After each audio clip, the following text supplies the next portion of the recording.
Welcome, everyone, to today's Town of Chatham Zoning Board of Appeals meeting. The date is June 9th, 2022. This meeting is being recorded and will be available shortly hereafter for scheduled and on-demand viewing on any smartphone or tablet device. If anyone else is recording the meeting, please let us know. This meeting of the ZBA is being conducted remotely in accordance with Section 20 of Chapter 20 of the Acts of 2021 and shall afford adequate alternative means of public access via Microsoft Teams by calling the phone number 1-508-945-4410. Then you have to put in the conference ID number, which is 203-454-568, then hit the pound. Or you can join the meeting online via Microsoft Teams to the link in the posted agenda. Despite our best efforts, we may not be able to provide for real-time access, and we will post a record of this meeting on the town's website as soon as possible. In accordance with town policy, the public can speak to any issue or hearing or business item on the agenda during the meeting when recognized by the chair. To authorize this form of hybrid meeting, we'll have a roll call of all board members, starting with the gentleman on my far right. James Upson, I approve. Randy Potash, approve. Megan Story, approve. All C. Sample, approve. David S. Nixon, I approve. David R. Thompson, I approve. And David H. Veach, I approve. I would say that any citizens or non-board members that wish to participate in the meeting via the phone, they need to give us their name, please, and also the last four digits of the phone number for ID purposes. Our meeting is conducted as follows. The hearing notice is read by the lady to my right. This is Sarah B. Clark. She is the PPO for the town of Chatham. That's the Principal Permitting Officer. She also happens to be the Executive Secretary of this board as well as the HBDC. After it is read, then the representative or the individual who has filed the appeal or application will make a presentation. Following that, anyone that is in favor of this appeal or application may speak. That's either here or also on Microsoft Teams. I will then read any and all letters that we have in the file. Following that, anyone who wishes to speak against the appeal or has a specific question may do so, again, either here or via Microsoft Teams. When that is done, we would have questions by the board. Following that, when we were satisfied, we'd ask the questions we wanted to. The board would go into deliberation, and deliberation means we would discuss amongst ourselves how we felt about the particular application or the appeal. That is not open to correspondence from anyone here or on Microsoft Teams unless a member of the board invites you into the conversation. Following that, we would then have a vote. And the voting in the Commonwealth of Massachusetts, to be successful, you have to get a supermajority of the votes. In our case, 5 votes are taken, and that means you'd have to get 4 to be successful. 3, you're not successful. Voting today will be Randy taking Buck's place, Paul, myself, and the 2 Daves. I don't think I need to say anything else, except, Paul, how about the minutes? Yes. I will move to approve the minutes of May 26, 2022 as published. Dave Veach seconds. Okay, that takes a vote. Randy? Approve. Aye. Paul? Yes, I approve. I approve. I approve. And I approve. Okay. I don't see Mr. Riley, so I think we'll move on. Mr. Litchfield, if you don't mind, we'll move to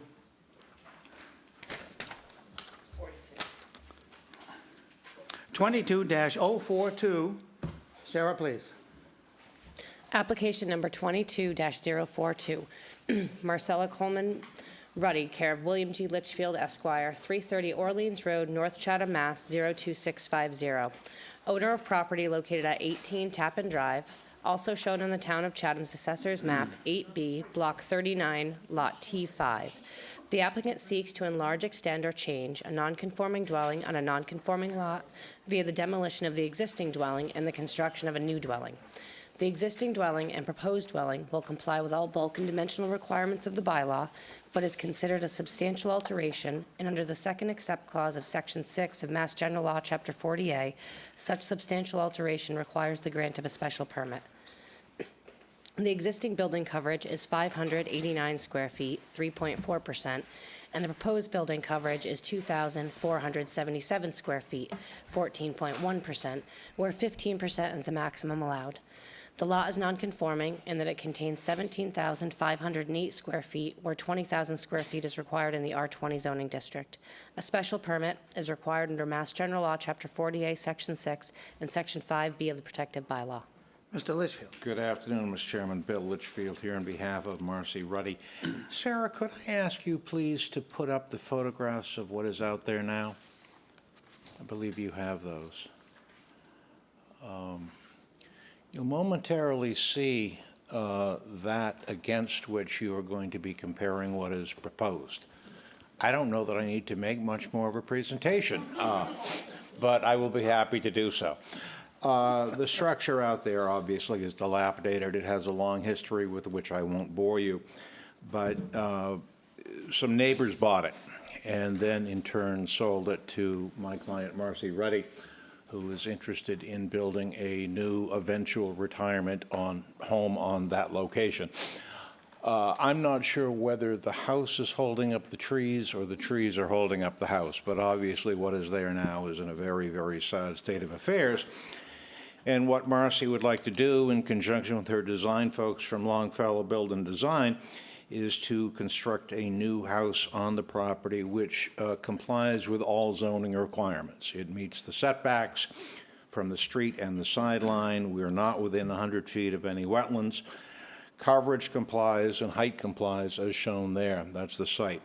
Even though the lot is non-conforming, it is a relatively large lot for this part of town, West Chatham, where there were a lot of smaller 10,000 square foot lots, 10,000 and less square foot lots.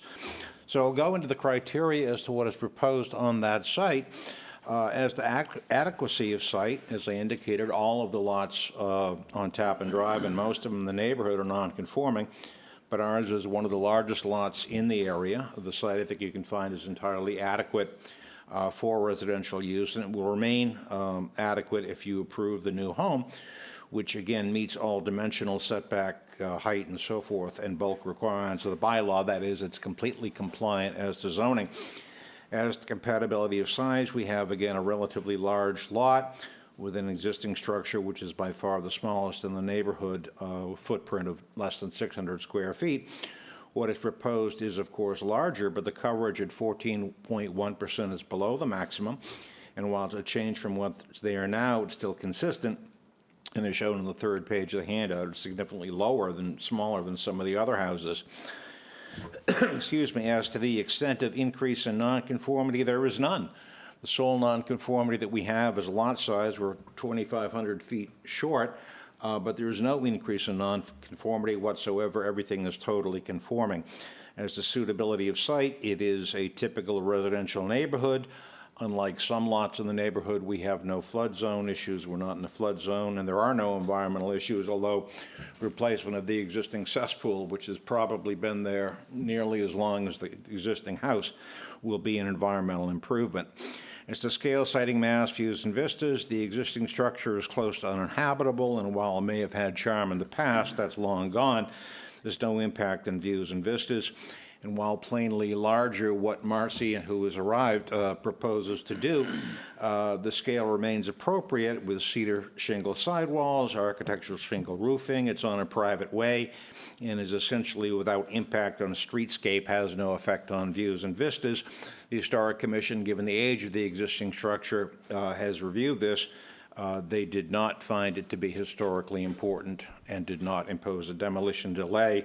I'm not sure it would have mattered because it might fall down of its own accord, but that's a separate issue.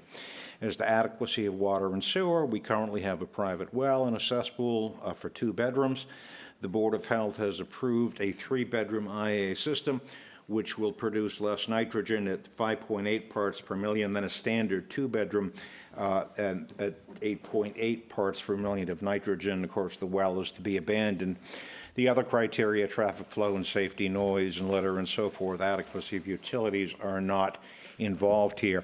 So the question is whether the proposed home with greater but consistent living area is substantially more detrimental to the neighborhood than the rather dilapidated structure on a non-conforming lot. The proposed house meets all requirements of the bylaw and is part of a gradual evolution, as we see in many parts of town, of a formerly summer cottage neighborhood to houses equipped for year-round use. Given the impact of the current structure on the neighborhood, against which, again, this is to be compared, virtually anything would be an improvement and certainly not a detriment, but I think the design of the proposed house here, incorporating as it does traditional elements, cedar shingle siding, white trim, particularly in an area where there is virtually no streetscape at issue, would be an improvement and is certainly not substantially more detrimental. So the question, as you know, is whether, in light of the criteria and the plans in this location, especially in comparison to what's become something of a neighborhood problem, whether you can find that the proposed house is not substantially more detrimental to the neighborhood. I think you can so find. We'd be happy to answer any questions. Thank you, Mr. Litchfield. Is there anyone here or in the audience who wishes to speak in favor of this application?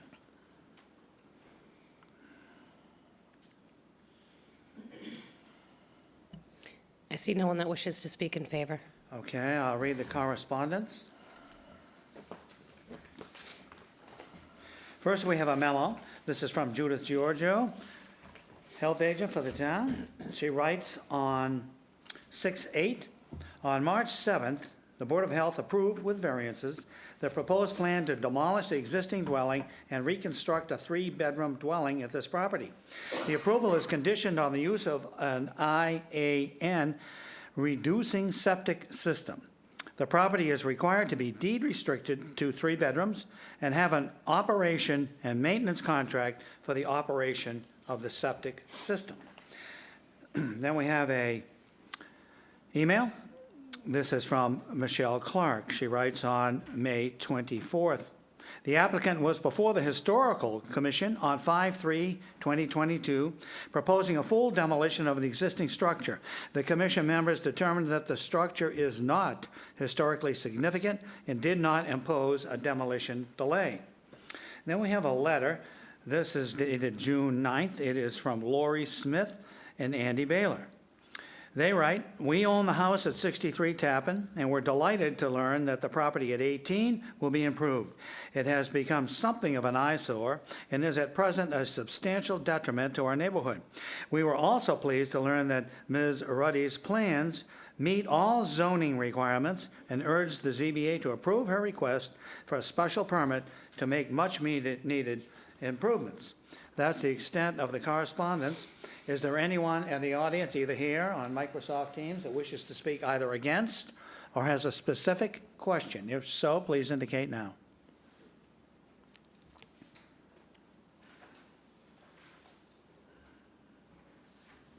I see no one that wishes to speak in opposition or has a specific question. Okay, we'll have questions from the board. Mr. Thompson. Thank you, Mr. Nixon. I have no questions at all for Attorney Litchfield. I have no questions, Dave. I have no questions. No questions. Just one quick question. Nothing needs to be done to a well that's abandoned, does it? I think there is a fill-in with sand if that's a septic system. No, I don't think there is anything for a well. Yeah, that's what I was just curious. Septic, because it's basically a pipe that goes into the ground. And I've got one, now that I think about it, in my front yard. No, I don't believe it. It has to be Probably all do, disconnected, yeah. but that's the extent of it. Cool. No other questions. Paul. I have no questions. Nor do I. I'll move to close the hearing and move into deliberations. Dave Veach seconds. Need a vote on that, Randy? Yes. Paul? Yes. I vote yes. Yes? And I vote yes. Okay, we'll start deliberations with Dave Veach. Well, I certainly, as Bill has pointed out, this proposal is certainly not substantially more detrimental to the neighborhood. it meets all of our criteria. It's an improvement, and I'll be happy to support it. Buck? If I was voting, I would vote in favor of it. Randy? As will I. Megan? I think it's a great project. Paul? Certainly a substantial improvement in what's there now, and good for the neighborhood. I agree 100%. Okay. Do we need to condition this at all, Paul? It's a pretty isolated spot, so I'm not sure that there's any need. You can get any equipment and so forth on site. We can, and in fact, given the circumstances, Ms. Ruddy would like to begin as soon as possible, but we again have a large lot. We're not going to block traffic to Harding's Beach or anything like that. So if the board would allow us to go forward, I rather suspect that no one in the neighborhood under the circumstances is going to complain. All right, I'll move to approve the application as submitted with the condition that all construction activity and vehicles be contained on site or at neighboring property with the permission of the property owner. You concerned about the timing? Weekends, timing, if she is working in the summer? I don't think so at that location. We can live with the weekend restriction if the board feels it appropriate, but it's more important to be able to start as soon as we can rather than worry about the weekends. Yeah, I think it's fair to the neighbors if we do put that restriction on. All right, well, in that situation, then we would add between June 30th and Labor Day, no exterior construction would be allowed on weekends, and construction activity would be between 8 a.m. and 5 p.m. only. Okay. Okay, Dave Veach seconds. we need to vote on that. Randy? Approve. Paul votes yes. Dave Thompson votes yes. Dave Veach votes yes. And I vote yes, that's a unanimous vote. Thank you, Mr. Litchfield. Thank you very much. While you're there, Mr. Litchfield, Mr. Riley, do you mind if Mr. Litchfield goes ahead with the next one?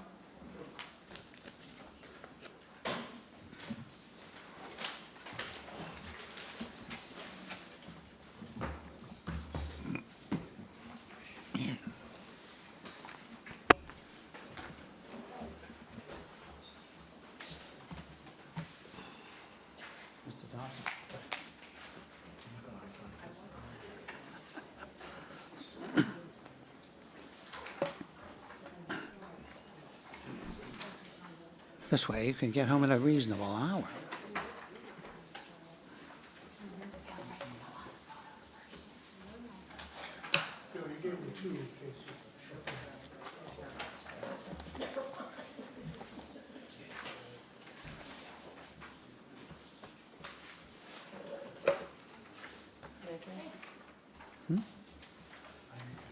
Yes, please, Sarah. We're at 04. No, yeah, we are, 047, yep. Application number 22-047, Lantern Lane Realty Trust, care of William G. Litchfield Esquire, 330 Orleans Road, North Chatham, Mass. 02650. Owner of property located at 24 Lantern Lane, also shown on the Town of Chatham's Assessor's Map 5D, Block 18E, Lot D8. The applicant seeks to enlarge, extend, or change a nonconforming dwelling on a nonconforming lot via an after-the-fact special permit for the demolition of the existing screen porch and the construction of a new screen porch. The existing dwelling is non-conforming, and it is located 24.5 feet from the road and 10.2 feet from the westerly abutter. The reconstructed porch is non-conforming, and that is located 21.8 feet from the road, where a 25-foot setback is required, and 14 feet from the westerly abutter, where a 15-foot setback is required. The prior building coverage was 764 square feet, 6.7%, and the current building coverage is 821 square feet, 7.2%, where 15% is the maximum allowed. The lot is non-conforming in that it contains 11,462 square feet, where 20,000 square feet is required in the R20 zoning district. A special permit is required under Mass General Law, Chapter 48, Section 6, and Section 5B of the Protective Bylaw. Mr. Litchfield. Good afternoon, Mr. Chairman. Bill Litchfield, and thank you. I appreciate your consideration and letting me go forward with this. Jack and Cheryl Chevry have owned this. Their family has owned it for more than half a century. And they became aware of this board's fondness for models. I know that you like to, it doesn't happen often, but you're very fond of getting a model. So we took it one step further. We actually built what is proposed. So That was extremely considerate of you, yeah. Full-scale model. We apologize. Short version is that Jack's family's owned most of the cottages on this street since the 1950s. And he knew that the porch needed some repairs, and in April or May of 2020, when COVID was a particular problem, he started the repairs and realized that the existing enclosed porch was essentially rotten. And he rebuilt it, except he rebuilt it a little bit larger, about 3 feet closer to the street than it had been. That's what's there now. It ended approximately at the hydrangea. It should have been done, obviously, in the opposite order. The subsequent delay was a function of getting plans and site plans and everything else, and we apologize for that. So as Sarah indicated in the legal notice, it is an after-the-fact permit sought to increase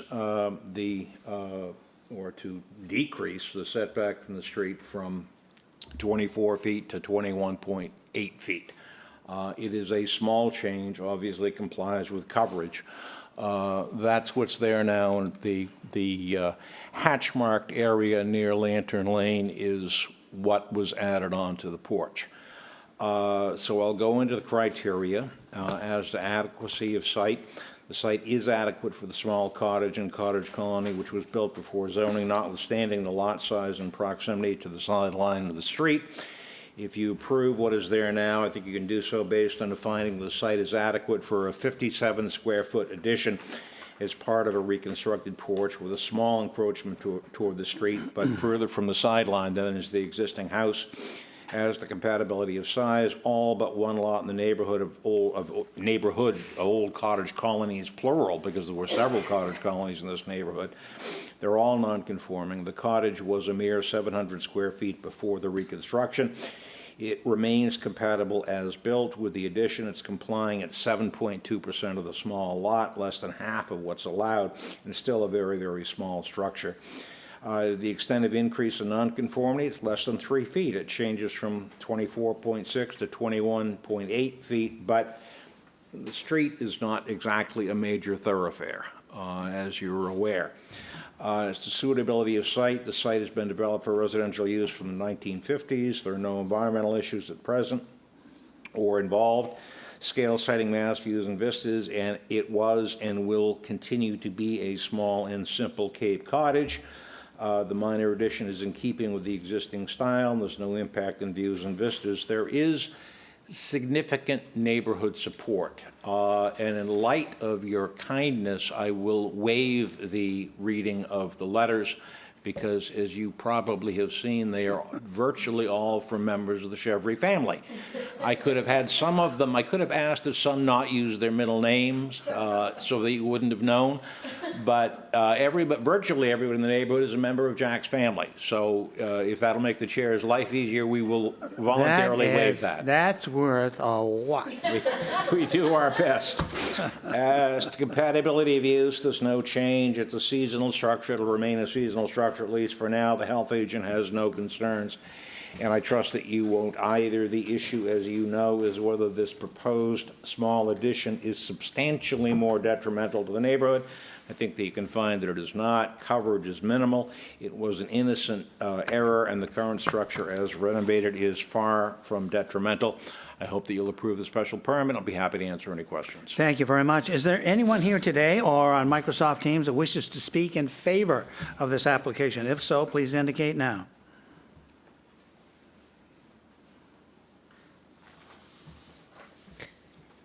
There is no one that wishes to speak in favor. Okay, I will read the limited correspondence, which means we have a note from Judith Giorgio, Board of Health. She writes on 6/8, I have reviewed the plan to add a screen porch at the above property. The proposed plan does not add sewage flow to the property, nor does it encroach on the required setbacks to the existing septic system. I have no concerns about the project. Should you have any questions regarding this matter, please feel free to contact me at the Health Department.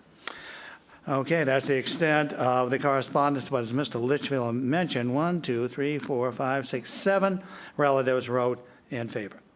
So, Is there anyone who wishes to speak against or has a specific question in this application? If so, please indicate here or not on the screen for Microsoft Teams.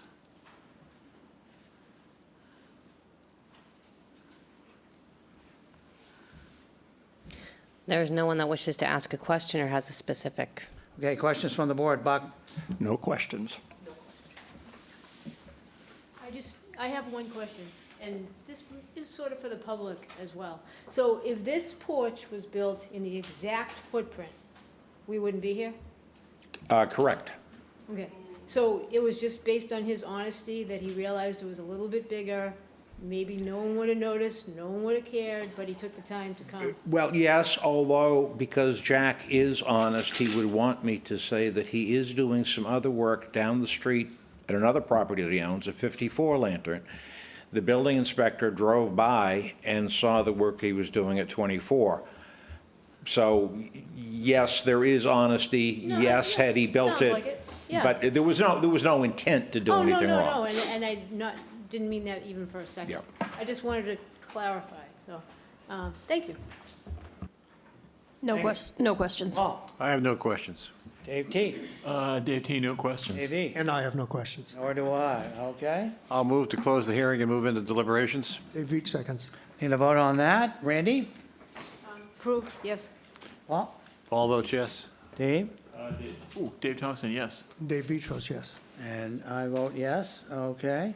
Deliberations, Randy? I would approve, I would vote yes, and I would say that it probably gave him something to do during the pandemic at the beginning, and we were all looking for projects, so that's great. Megan? Seems like an innocent mistake. I would definitely approve it. Paul? I started to read the correspondence, and it reminded me of the old Bob Newhart show where you met Darrell and his other brother Darrell and his third brother Darrell. Yeah, all the names were very much the same. But clearly, this is not detrimental to the neighborhood, and I think it makes sense to approve. Oh, I agree, definitely. And I'm in agreement as well. And I agree. Okay.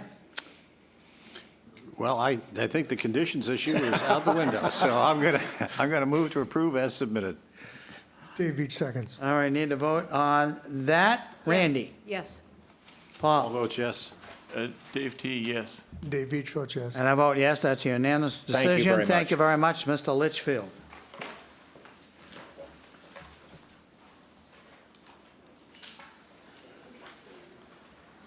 Okay, Sarah, we have 22-038. Application number 22-038, 1238 Main LLC, care of William F. Riley Esquire, P.O. Box 707, Chatham, Mass. 02633. Owner of property located at 1238 Main Street, also shown on the Town of Chatham's Assessor's Map 11E, Block 7, Lot 32. The applicant proposes to incorporate a light industry and manufacturing operation, commissary bakery kitchen, within a restaurant in a general business zone, which requires the grant of a special permit. The lot contains 29,952 square feet in a GB3 zoning district. A special permit is required under Mass General Law, Chapter 40A, Section 9, and Section 3C4C16 and 8D2B of the protective bylaw. Mr. Riley? Good afternoon. I apologize for being late. I was looking for my file for this case. I see. and I Did you never find it? I never did find it, so I just thought I'd come along and smile a lot. Attaboy. I'm hoping that Sarah has the floor plan for this property. I think that's an extra Okay. $50 fee, is it not, Sarah? There's a all right, well, one of the things I want to say is they're not going to do anything immediately with the building, because it turns out if they change the use, they have to sprinkle the place, and that's not going to happen this summer. So it's just going to be Island Pursuit selling clothes. So don't be disappointed if you go there looking for the bakery. So what they're doing is they're basically they want to establish a commissary kitchen. They will provide food items, principally bakery items, for Pate's Restaurant. And this group owns 2 other establishments, and they would be providing food, bakery items for them. They're in the process of establishing a restaurant at what used to be New England Pizza. They'll be called Chatham Cut, and they'll be providing food for them as well. They will have a small coffee shop in the front with a couple of seats, and so they'll be selling bakery items and coffee in that location as well. There'll be no exterior changes. I guess some of the doors are going to change, which is a serious concern for the Historic Business District Commission. They will be appearing in front of them. There will be changes in signage, because in addition to the coffee shop and the Island Pursuit, the westerly portion of the building is going to be a fitness group, so they'll have a different sign there. But there are no exterior changes to the building, so most of the criteria, as you know, deals with the visual impact of the change on the neighborhood. So I don't know, I mean, there's no increase in the size of the building, so I don't know if you want me to run through the criteria, or... No, I think that, I know I have some, like, fire issue questions, and I suspect others do too, so. You want to start a fire there? So I don't think you need to go through the criteria. Okay. If there's something that an individual wants, they can ask you if you like. Okay. So I'm done. All right, well, is there anyone here or on Microsoft Teams that wishes to speak in favor of this application? If so, please indicate now.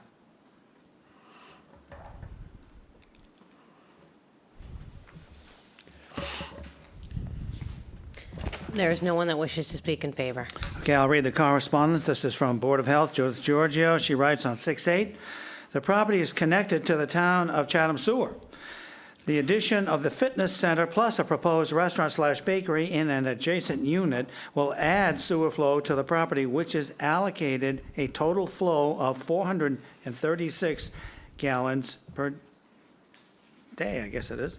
A breakdown of the proposed uses and flow is needed to determine the proposed sewer flow, and approval by the sewer division will be needed. In addition, the proprietors must submit plans for the bakery slash it says bakery/bakery kitchen, but it's really more than that, for approval by the Health Division prior to construction. Then we have an email. This is from Michelle Clark. She writes on May 24th. The application is on the June 13th Planning Board agenda. I will forward comments from the board after the meeting. And then we have an email. This is from Frances Gallagher. She writes on May 30th. Hello, this letter is in support. They have done a nice job with the Pates renovation and expect new renovation will add to the area. Thank you. That's the extent of the correspondence. Is there anyone in the audience or on Microsoft Teams that wishes to speak either against this application, or has a specific question? If so, indicate now, please. Hi, do you want me to stand up? Yes, you do. Okay. I know. No, you know. You have to be at the mic because we're on Teams. Yes, I need to be in Sarah something. My name is Susan Smith. Please, no talk, okay? Okay, well, We'll be happy to hear you when you get to the microphone. Hi. All set? Yes, now tell us who you are. I am Susan Smith, and Thanks. I own a condo adjacent to this property at 15 Balfour Lane. There are residential condos. Some date back to the 80s, some are more recent than that. And I gave Sarah our plot plan. Our driveway is actually butting into this, and I don't know if this is really the place, or it's the other board that I should be talking to in terms of traffic flow and what their plans are for, Traffic trucks. flow, you've come to the right spot. Okay, so that's our question, is we're all concerned. There are problems already existing when, the trucks come to the restaurant. They're basically on our property. That's our driveway that runs right in front of number 17 Balfour, which is the commercial division where Eastern Homes is. And so we're concerned about that. We're concerned about the dumpster. Is it going to be enclosed and sealed? Obviously, with a bakery, you have the issue of rodents, so we're concerned about that. And we're also concerned about venting, because we've had a fire on that street before, and we're concerned about appropriate fire safety, so. And parking, there's a real problem there with parking. Okay, Mr. Riley, would you like to answer this lady's questions?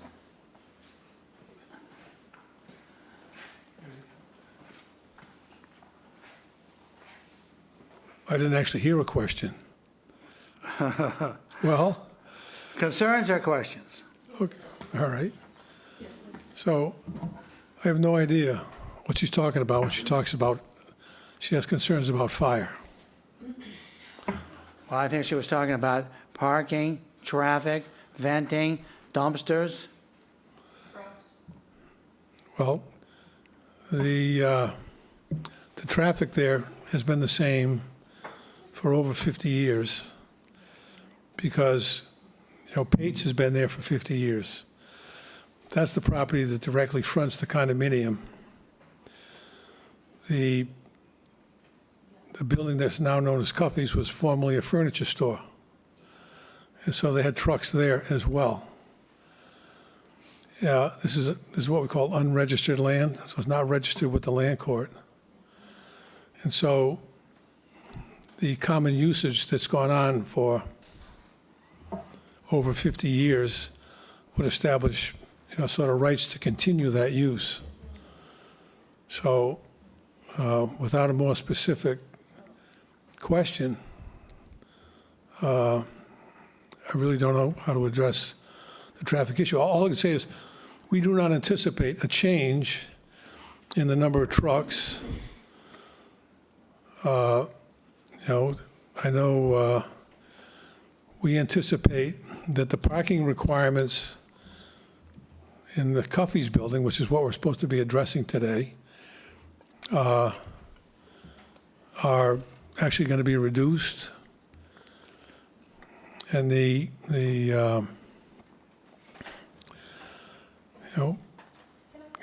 if there's a dumpster, I don't know, usually when we go through site plan, they'll require that the dumpster be enclosed.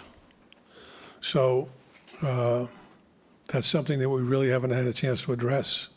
That's their common requirement, that the dumpster be enclosed, which is what, of course, Pates has done behind its building. So I'm kind of at a loss. We don't, right now, there's a lot of traffic there because Pates Restaurant is very successful, so there's a lot of business. We don't anticipate anything like that occurring at the old Cuffy's building. And because, Cuffy's was basically a tourist place, so there are a lot of people stopping in to buy sweatshirts. Who knew? So Island Pursuit's going to be in there, entirely different class of clothing. We hope they're busy. We don't think the tourists are going to be going there as much.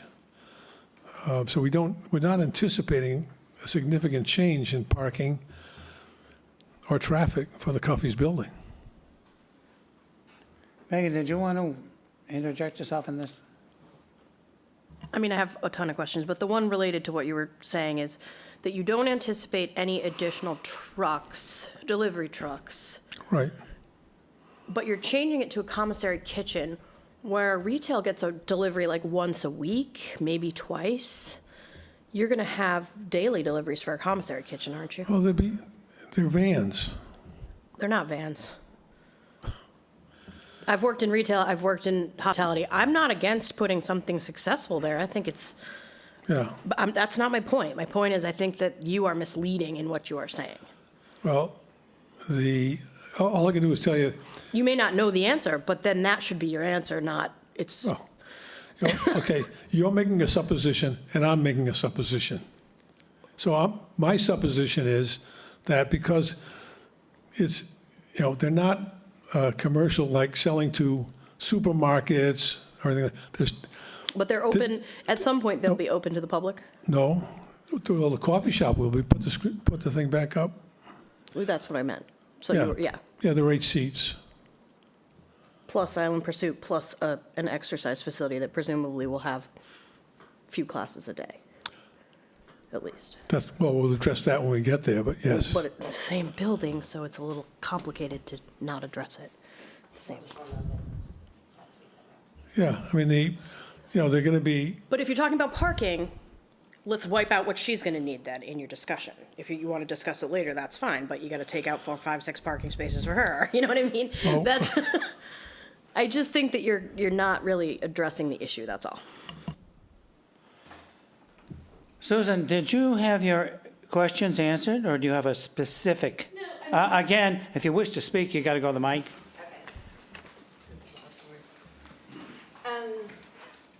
I understand what Bill is saying, that, in terms of that, yes, this has been around for a while.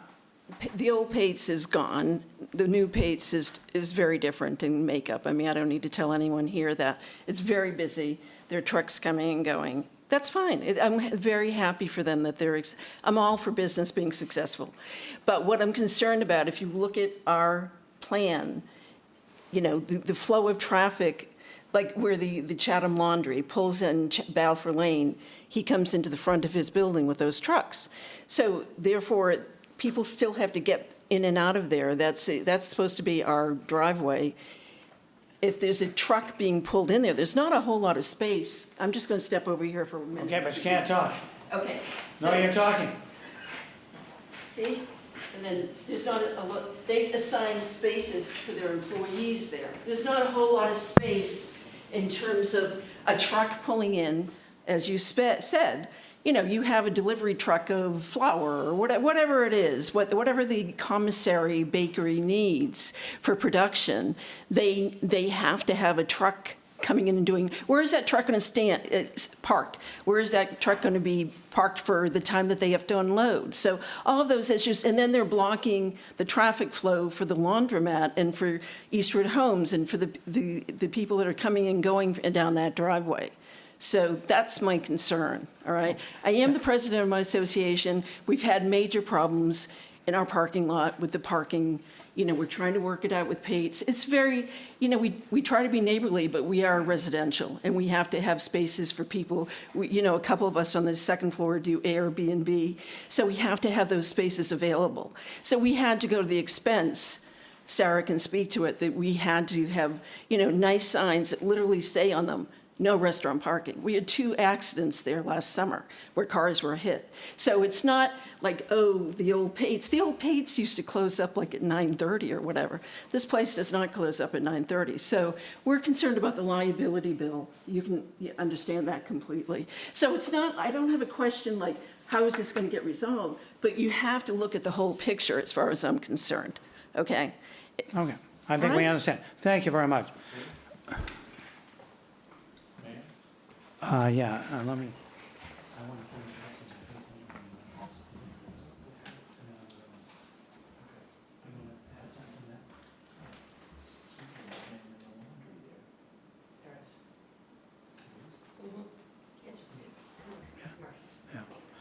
Okay, was there anyone else, Sarah, on Microsoft Teams who wishes to speak and has either an objection or a question?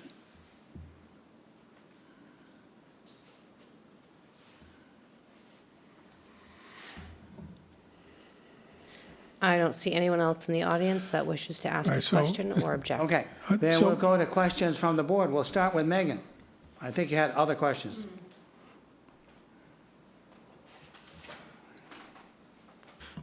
I have a question, and I don't know if it's appropriate to answer it or not, so tell me if it's not, but are the same people now gonna own the property? And I recognize that we're not addressing all of these properties, but I'm curious, from oh, yeah, it just seems like we are. Go ahead. being nasty to me is not gonna help my questioning. Well, I So- don't think being nasty is saying, acknowledging the Listen to me. fact. Let me ask my question, all right? Is the owner of Pates gonna own from Pates all the way down to what will be the cut?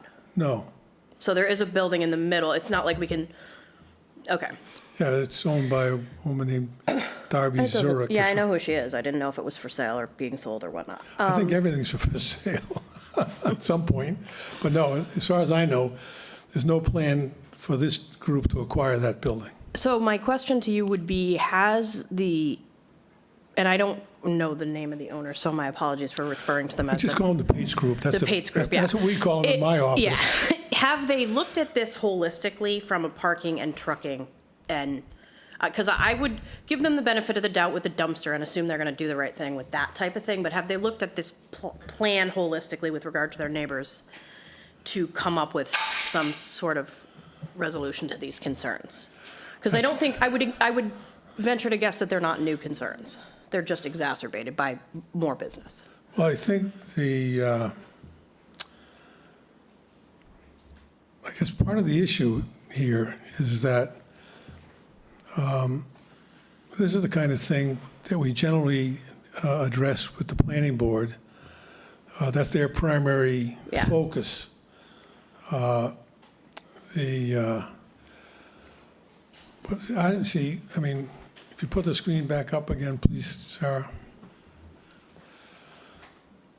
I asked because, I mean, like I said, I'm happy to see successful business in West Chatham in this area. That is not my concern. I just want to make sure that they're addressing it. If it's not here, that it's being addressed somewhere. Well, presumably, it'll be addressed at the planning board, but just to point out a couple of things. So with regard to the concern about trucks providing supplies for the bakery. So if you see on the west side in their rear portion, there's the deck. So that's an elevated deck, so that's where trucks would be delivering things. So in other words, they're not blocking the way between the warehouse in the back and this building, Okay. right? And presumably, those deliveries are early in the day. Jody Merrill, who's here today, is running the fitness area. She said that there'll be 8 or 10 stations, so 8 or 10 people at a time, one staff person. So it's not class-based. I just don't know the Yeah, format. no, yeah, well, Okay. so that there are classes, and there are, as Jody will explain, there are 15 minutes between the classes, so there's time for one class to clear out before the other class arrives. And,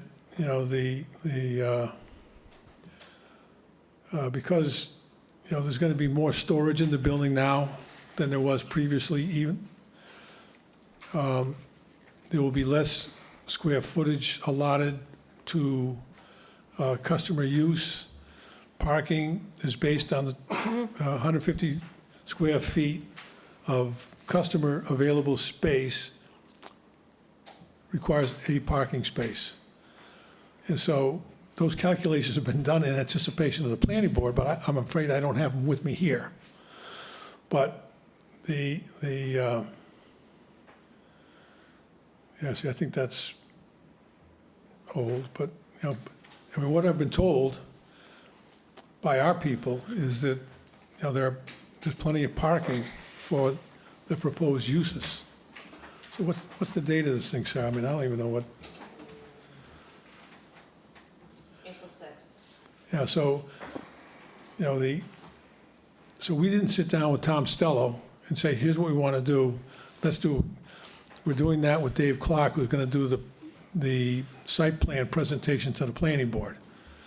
So again, I didn't anticipate these questions at the zoning matter. Well, it but- does seem like it would have a significant impact on the traffic flow, both parking and traffic flow, and parking has an impact on traffic flow. So I'm surprised that you didn't anticipate some of these questions. Well, That's all. I didn't. But I think what the group has done is they've created temporary parking spaces in the rear. So I think that, Those temporary, those ones in the back? the unpaved ones in the rear. Yeah. And they've made arrangements with other properties for the, and this is mostly for for the restaurant, where employees can park across the way. They do own the old pizza place, and they have some of their employees parking over there as well. We anticipate that, the fitness area will, at least during the summertime, be finished around 2 o'clock in the afternoon, so that, they're, to the extent that they use parking, they won't be there when, So their hours would be different than Island Pursuit, potentially. That would be helpful. yes, a lot shorter. I mean, yeah, Yeah, compressed. a lot shorter. And and I assume, without knowing, that the coffee shop will be busy in the morning and not busy later on. I will say that, and then I'll let it go, but I do think you are mistaken on who shops at Island Pursuit. I think it will be definitely a tourist shop. I mean, there's Well, we not a wouldn't whole exist- lot. We wouldn't exist without tourists. So, Again, I'm I not know. criticizing the tourists. I love tourists. I work in hospitality. I just point out that they will be using parking during the day, that's all. No, I agree. But so Island Pursuit opens at 10 o'clock, Okay. I I think you it's- covered it. Yeah, I think they've thought it through. As I say, our presentation is going to be next week with Dave Clark. But we're confident that between the changes in use in this building, in terms of their reduction in parking requirements, and the fact that they have the parking over in the Chatham cut, which would be available during the day as well, we don't anticipate a serious problem with parking. I mean, the fact that the laundry is operating back there and they have trucks parked in that way, it seems like every time I drive by there, the laundry trucks are out there loading or unloading. And so I can say that the vehicles that are going to be related to our uses will not be parking back there. So, because we have if you put the screen back up, we have an unloading deck that is not back there. It's on the side between Page, Yeah. Right there, right? right there. So I appreciate the concerns that Ms. Smith addressed. I just don't think that the changes related to this building are going to exacerbate those problems. So, I mean, I know, as I stated at the outset, because the change of use is triggering a requirement that the building be sprinkled, we're not going to be able to make these changes of use until after the building is sprinkled, which will occur sometime this winter. So these uses won't occur until next year. And so I'm hoping the sprinkling alleviates the fire concern, but as I say, site plan will deal with, the dumpsters. I mean, there's already a dumpster there, I believe. Site plan is going to require that it be enclosed and covered, so, I don't know what other, Well, why don't we continue with questions? Becky, did you have any others? Paul? Well, when I went out to the site and looked at it, and looked at the traffic flow, parking, the prominent signs of parking for Pates in the back, I realized that there's probably parking issues and traffic flow issues. I had come in here actually anticipating perhaps making a motion or suggestion that we defer our hearing until such time as we actually have the input from the planning board, which is scheduled to meet on June 13th. I realize we don't have to do that, but it seems to me that they have some expertise in the area that we have some concerns about, that we may want to hold off. But I guess if I was going to ask questions now about the particular commissary aspect, which I think is the first one, do we know what the hours of operation are going to be? I just know that they'll be in the early half of the day. So in other Presumably, words, it'll be early in the morning to perhaps mid-afternoon, but well, they will be, I take it, making, from what you say, making pastries and so forth for Pates as well as for other restaurants? right, this group owns a couple of other restaurants in Dennis, and they are going to have this Chatham cut on the other side of, on the east side of the property there. There used to be New England Pizza. Yep. So just for those 4 restaurants. And And a little coffee shop. a coffee shop. Yeah, so And- there'll be some retail sales out of the coffee shop. Correct. And the parking for those people would be where? For the employees or for the customers of the coffee shop? Well, really both, but, Well, we would anticipate that the customers of the coffee shop would park on the front side of the building. I don't know where they are planning on providing parking for the employees of the kitchen or the bakery. They have substantial excess parking on the other side of what used to be the natural food store. But, Well, they don't own that, though. They don't own that. That's Well- why I asked that question. They don't own what used to be the organic market. no, they don't own that, but they own the building on the other side. Yeah, I know. but I'm And if you just- look at the property line, the bulk of the parking in It's that New lot. England Pizza, but it's not congruent, so I don't necessarily think we should consider it as part of the. Well, if you look in the zoning bylaw, parking that's within 300 feet of the proposed use is capable of being counted. Is it with no access? well, given, from what you're saying, none of these businesses will actually be opening or operating because of the sprinkler issue? That's correct. The good formula and. Oh, the retail will, yeah. The Island Pursuit will. Island Pursuit can open. Yeah, they don't open require this summer. approvals. Okay. That's how they work. So does it make sense to defer acting on this until such time as we have some additional input, perhaps to answer some questions you hadn't anticipated, but also to get the input from the planning board? It doesn't seem as if it would prejudice the applicants at all. Well, no, I think that's fine.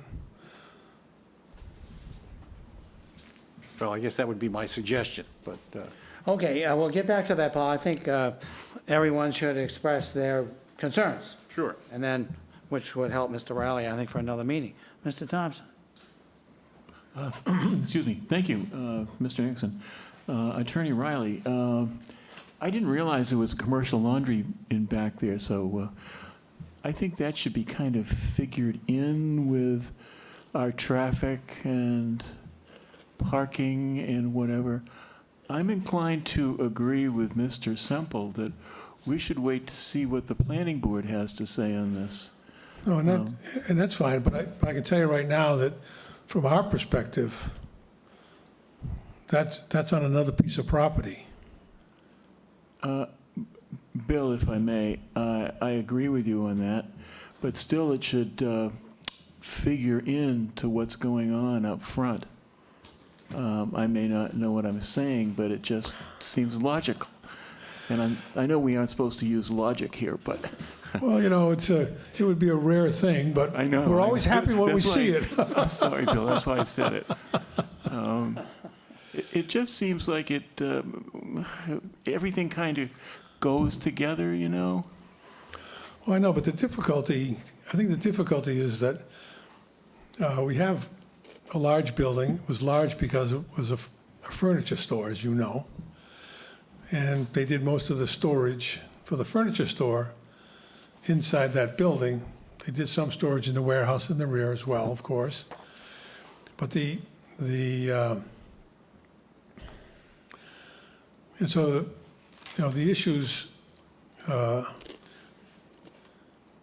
for instance, so they're operating a laundry in the back. So, we can't control where they park their trucks. So is this property owner to be penalized because we can't control where somebody else parks a truck on their property? So that's the sort of tug of war that I'm feeling right now, that's all. I do get your drift, sir. But I still think it would be a good idea to let the planning board look at the whole situation. I'm not trying to cause problems for you. I just was looking at possibly, I'll let it go. You know where I'm going. Yeah, see, the difficulty, I have no objection to coming back after the planning board, because, as you say, we're not moving these businesses in this year. But I don't think the planning board is going to deal with cross-property line issues.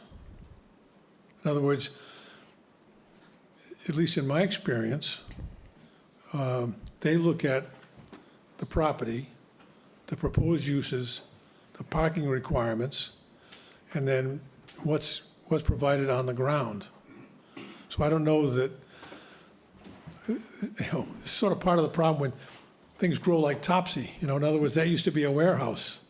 So that meant every now and then somebody would pull up, open the door, load something in, load something out, and drive away.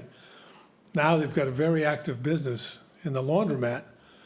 It's a commercial laundromat, I think. And so, so that just appeared somehow. And so now we're all trying to do our best, to coexist with it. So I don't know what the planning board's going to do. I don't know if they had to go through site plan approval over there, or what the site plan approval might have involved for them. But again, with regard to Mr. Smith's concern, I'm confident that the trucks, that are providing materials for this building aren't going to be blocking that roadway. They may be blocking some other roadway, but they're not going to be blocking that roadway. I'm going to side with Mr. Semple if we get to this and say let's let the planning board take a look at the whole situation before we make any kind of a judgment. Well, I know, but I guess the question is, are you going to be disappointed if they only deal with this piece of property? Oh, it takes an awful lot to get me disappointed, Bill. I think I've done it in the past, though, Dave, so. Mr. Veach? Well, any questions I might have kind of parallel some of the other board members. I feel very strongly that we should follow Paul's suggestion here. On this particular one, anyway, it's obvious, it's clear that we should be getting input from the planning board before we act on this. So I don't feel the same way about the next one necessarily, but this one I feel strongly about. Thanks. Buck? I don't have any questions, but I'll be interested to entertain some discussion during deliberations. I don't think we'll get that far, but okay. Well, that's Anyway, Randy? Thank you. So I'm not always logical, but I like to be practical. Sure. And when you think about it practically, now you're forgetting Bob's Beach Finds is there, right? So we got Bob's Beach Finds. I've seen them lined up right outside all the way down the road to go. No, but I mean, when you just think about it for a second, you got Bob's Beach Finds, you'll have a clothing store, a bakery, and a gym. And a lot of those things are gonna be taking place between, let's just say, 8:30 and 3, just for the sake of argument. So, anybody that wants to go to the front there and go in any of those stores that is not familiar with the area, first you're coming around a kind of a dangerous curve, first of all. Which curve? Yeah, the dangerous curve is right before the pizza place. Coming from town? You're coming from town, just so you know. It absolutely is. I never thought of it as dangerous, but I agree with No, you. I'll it accept it. is. I'll tell you now, it definitely is, and it's been talked about before at other meetings that it is. So, or if you're coming from the other way, and then you're kind of looking, and you're not gonna say, well, I think I'll go park over near Cuts, because I know the owner owns that, and I can do that. They're gonna wanna park right in front of the store that they Oh, wanna go absolutely. in. Absolutely. And then, so now you have all this sort of turmoil if there's a lot of people in the summer. And I think, I think you have to realize that of course there's gonna be more traffic and there's gonna be issues with who's gonna park in those few select, parking spaces right out front. And they might not even know that they can go in the back, or, how would you even know that? Well, all I can say is that Cuffy's has been there for about 10 years or so. And they didn't have any trouble finding places to park. They could go park over in front of Pate's most of the time. But I don't see, Well, that's right there, that's like right next to it. So No, you're I not gonna be understand, like, but oh, I don't wanna go. But see, I guess the only point I would want to make is I don't think there's a huge change going on here. I think there's a huge, just giant change. And I'm sure you're gonna find that with the planning board too, so. Well, no, because we're actually reducing the number of parking spaces that are required. Ironically. That doesn't help your case, does it? I mean, why would that help? How could that possibly, now we're not using logic or practicality. Well, that's because you haven't been to the planning board very often, have you? I've listened to their meetings quite a bit. Yeah, so if we're reducing parking requirements, everybody's happy. And so, But then, Look, but there's always- look. realistically, you need more parking. I know, but they're not creating more land there. And so if we just continued with the existing use, in other words, we didn't put in the workout place and we didn't have the commissary, the parking requirement is actually higher. Island Pursuit takes the whole building.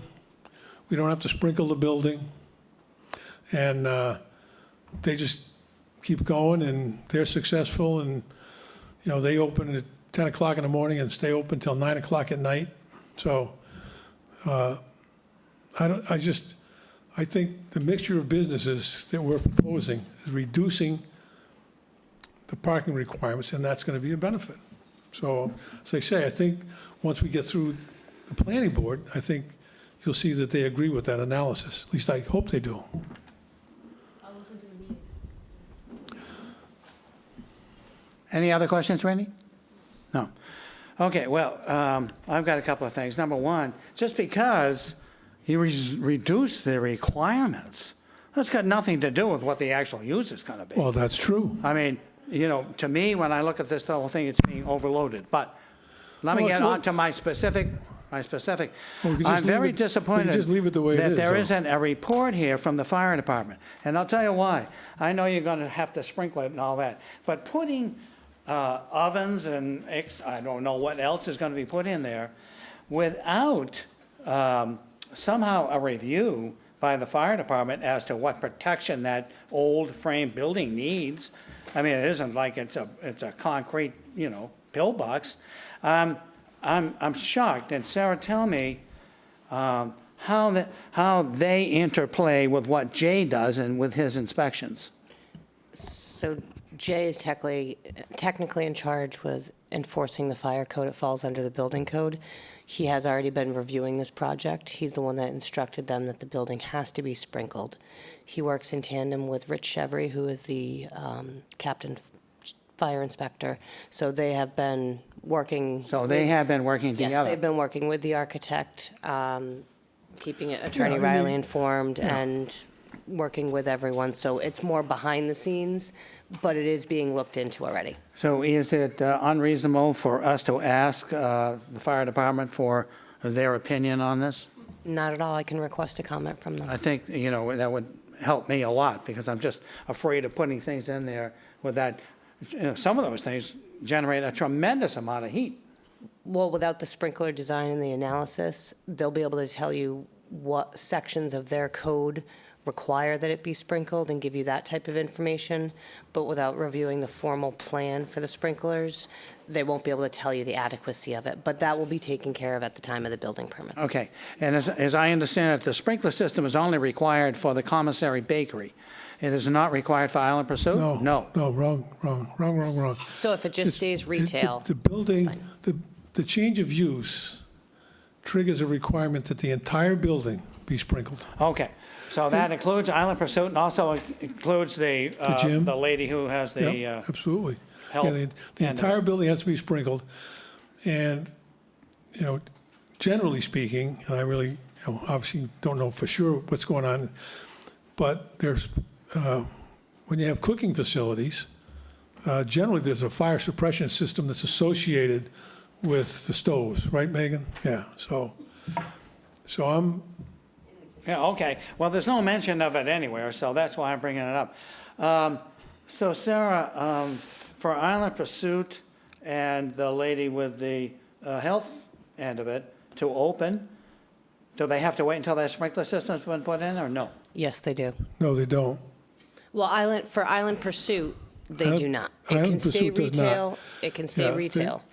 Yeah, But once the use changes, that triggers the requirement for the full building to be sprinkled. Regardless of, as long as it's a change from retail to something else. right. Yeah, so it's just, Island Pursuit, it's just retail to retail. So there's no requirement for site plan review or zoning relief. So. Well, they're very anxious to open it. You can tell by the signs on the building. And they're happy they were able to operate in a larger portion of the building than they thought. But, the B-Tone Fitness won't be able to open. The kitchen, bakery won't be able to open until we have a site plan review. We need a special permit here. And then the building has to be sprinkled in compliance with whatever the fire code says. And for a while, they were thinking, well, maybe we won't sprinkle it. But then I know, I've been told now, the decision's been made, they are going to sprinkle the building. The decision, sort of the design of that is not going to happen until sometime this fall. Okay, so as I understand it, when, let's suppose we gave you a special permit today, change the use. But that would stop Island Pursuit, and that would stop the lady with the health center from opening. Well, No. See, what I'm saying is because the use has officially changed, it hasn't, because why? A use can only be established by the issuance of a building permit. So once Jay issues that building permit, the use is officially changed, the building has to be sprinkled. Yeah, so Dave, the reason for coming here today was, well, we were already filed before we learned about the sprinkler requirement. So that's why I came in and said, the building has to be sprinkled. These businesses are not going to start until next year. But we wanted, since we're already filed, and we're filed with the planning board, we just wanted to get the okay here for the change of use, so. Okay, so let's circle back. It sounds to me like the board is, unanimous and wanting to wait until we get minimum something from the planning board. In my case, from the fire department. And Buck, do you want something else? No? Planning board. Okay. Planning board. Planning board, okay. Anybody else have any concerns? Okay. So, Mr. Riley, would you like to make a motion? Well, I can make a suggestion. Paul No. has to make the motion. I think what I would say is not the next meeting, but the meeting after. I mean,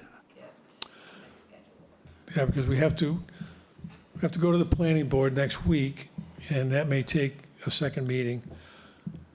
yeah, I mean, I can't see you honestly coming back here until maybe August. It is June, How about the 1st or 2nd in August?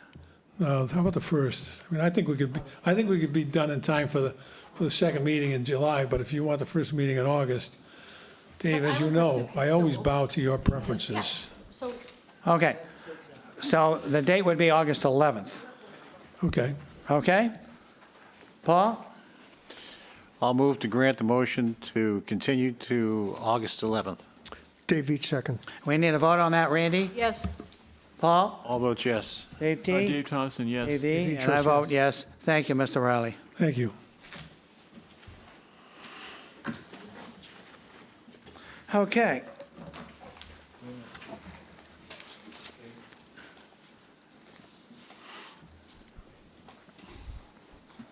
I'm waiting for, Well, he's on the next one, too. Yeah.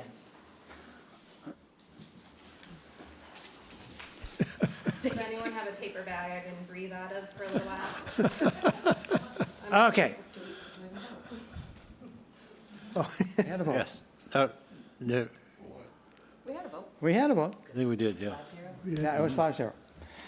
Okay, Sarah, enough of that. Let's go on to 22-039.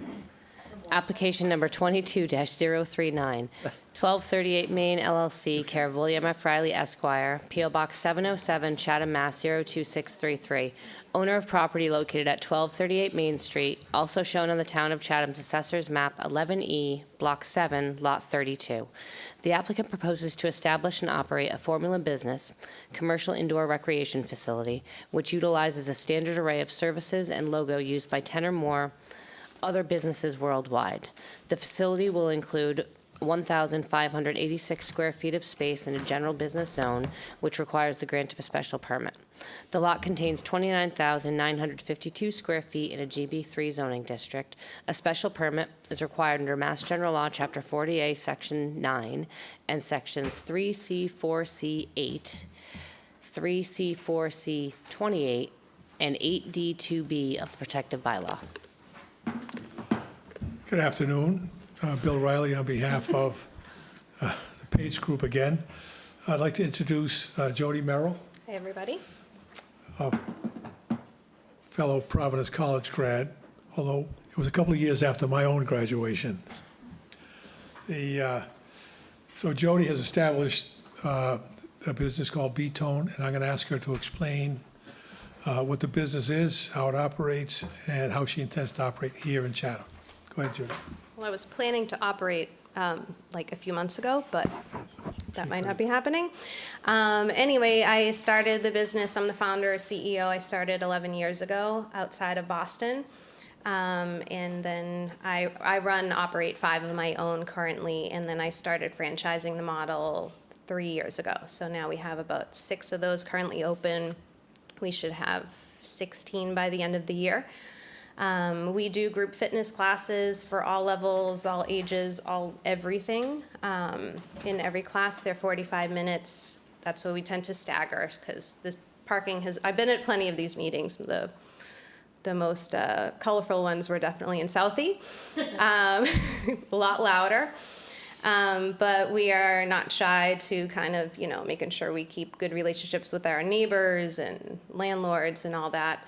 A big reason, I moved down full-time when COVID hit, and has been really missing it. So that is why I was waiting. Maybe someone will just open a franchise. And then for 5 years, I've been saying, I'm done opening my own. And then I sat down and met the owners at Pate's one night, and I said, oh, I think that I found my spot.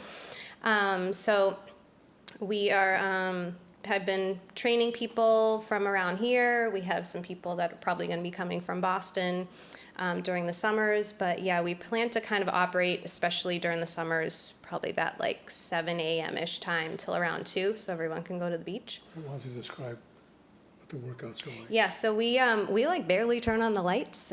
Nothing is plugged in besides our computer.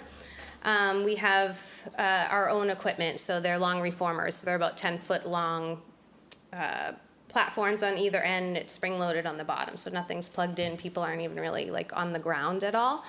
They're on their own equipment. They don't move around from equipment. So we were pretty, besides being shut down for like 8 months from COVID, We were able to bounce back pretty quickly just because we've always been small group and small group focused, where we're not cramming people in, and it's, we want to give people that personalized attention. So they're able to access equipment that sometimes they wouldn't be able to get on for like under $100, and we have people coming for far less than that per class, so that we can, they usually come about 2-3 times a week. And what would your hours of operation be? Typically, we do like a 6 and 7 a.m. and then a 9 and 10, and then night classes. Around here for the summer, we're planning just to kind of start them on the hour, around 6 in the morning, and then be done at 2, which is why it was kind of nice to partner up with a restaurant where we won't even be there when they are. There's no showers. There's a bubbler. A bubbler. So that would be our presentation. The issue is, what effect is this formula business going to have, in the neighborhood? And I think other than a sign outside, it won't have any effect at all. But if you have any questions, Jody would be happy to answer them. Okay. Is there anyone in the audience, either here or on Microsoft Teams, that wishes to speak in favor of this application? If so, please indicate now.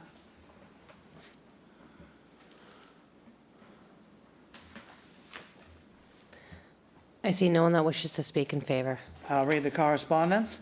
First, we have a note from Judith Giorgio, Board of Health. She writes on 6/8, I have reviewed the plan to allow a special permit for a formula business of the property. The property is connected to the town of Chatham sewer system. The addition of the fitness center plus a proposed restaurant/bakery in an adjacent unit will add sewer flow to the property, which is allocated to total flow of 436 GPD. A breakdown of the proposed uses and flow is needed to determine the proposed sewer flow, and approval by the sewer division will be needed. I otherwise have no concerns with the formula business in the building. Then we have a note from Michelle Clark. She writes on May 23rd. The planning board will be hearing this application on June 13th. I will add it to the agenda. That's it. Is there anyone in the audience, either here or on Microsoft Teams, that would like to speak either against this application or has a specific question? If so, please indicate to us now.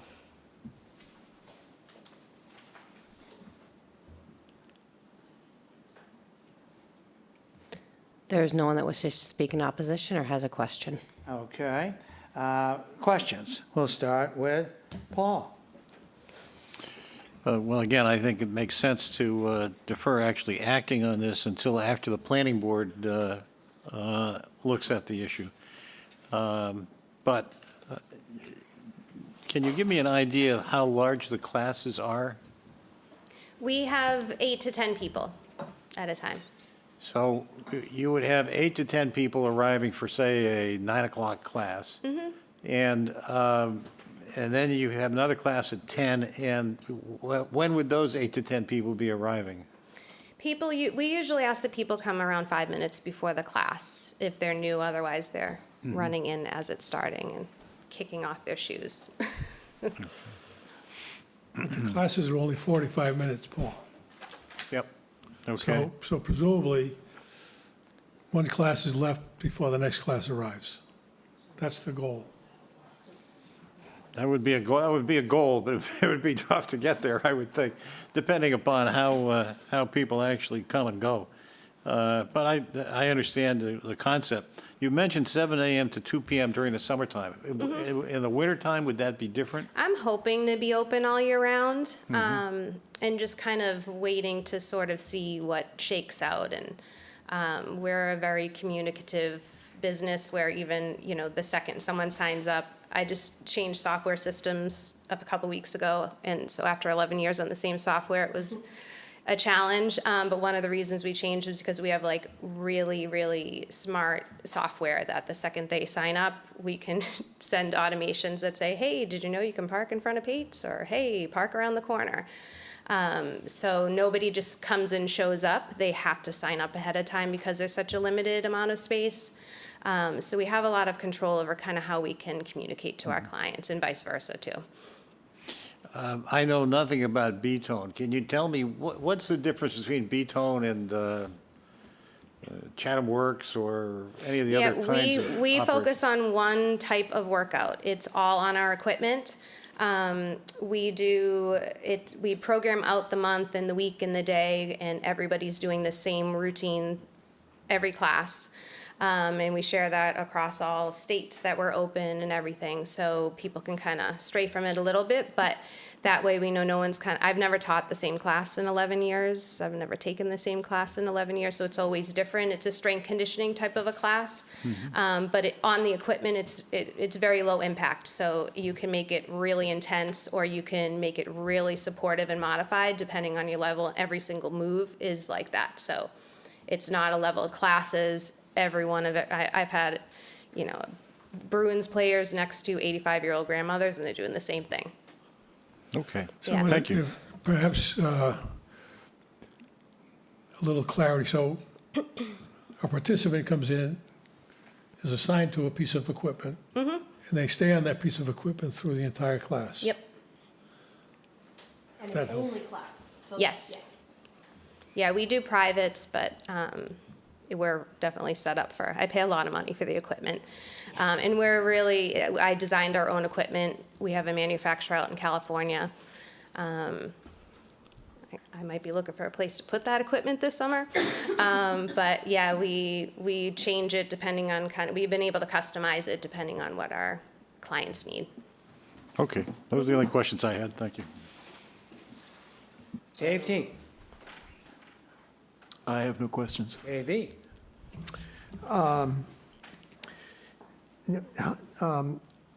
How important is the presence of a bakery 2 doors down? I'm just kidding. Well, Did you consider the sometimes presence people of don't an eat quite 8-seat enough before bakery they right work down? out.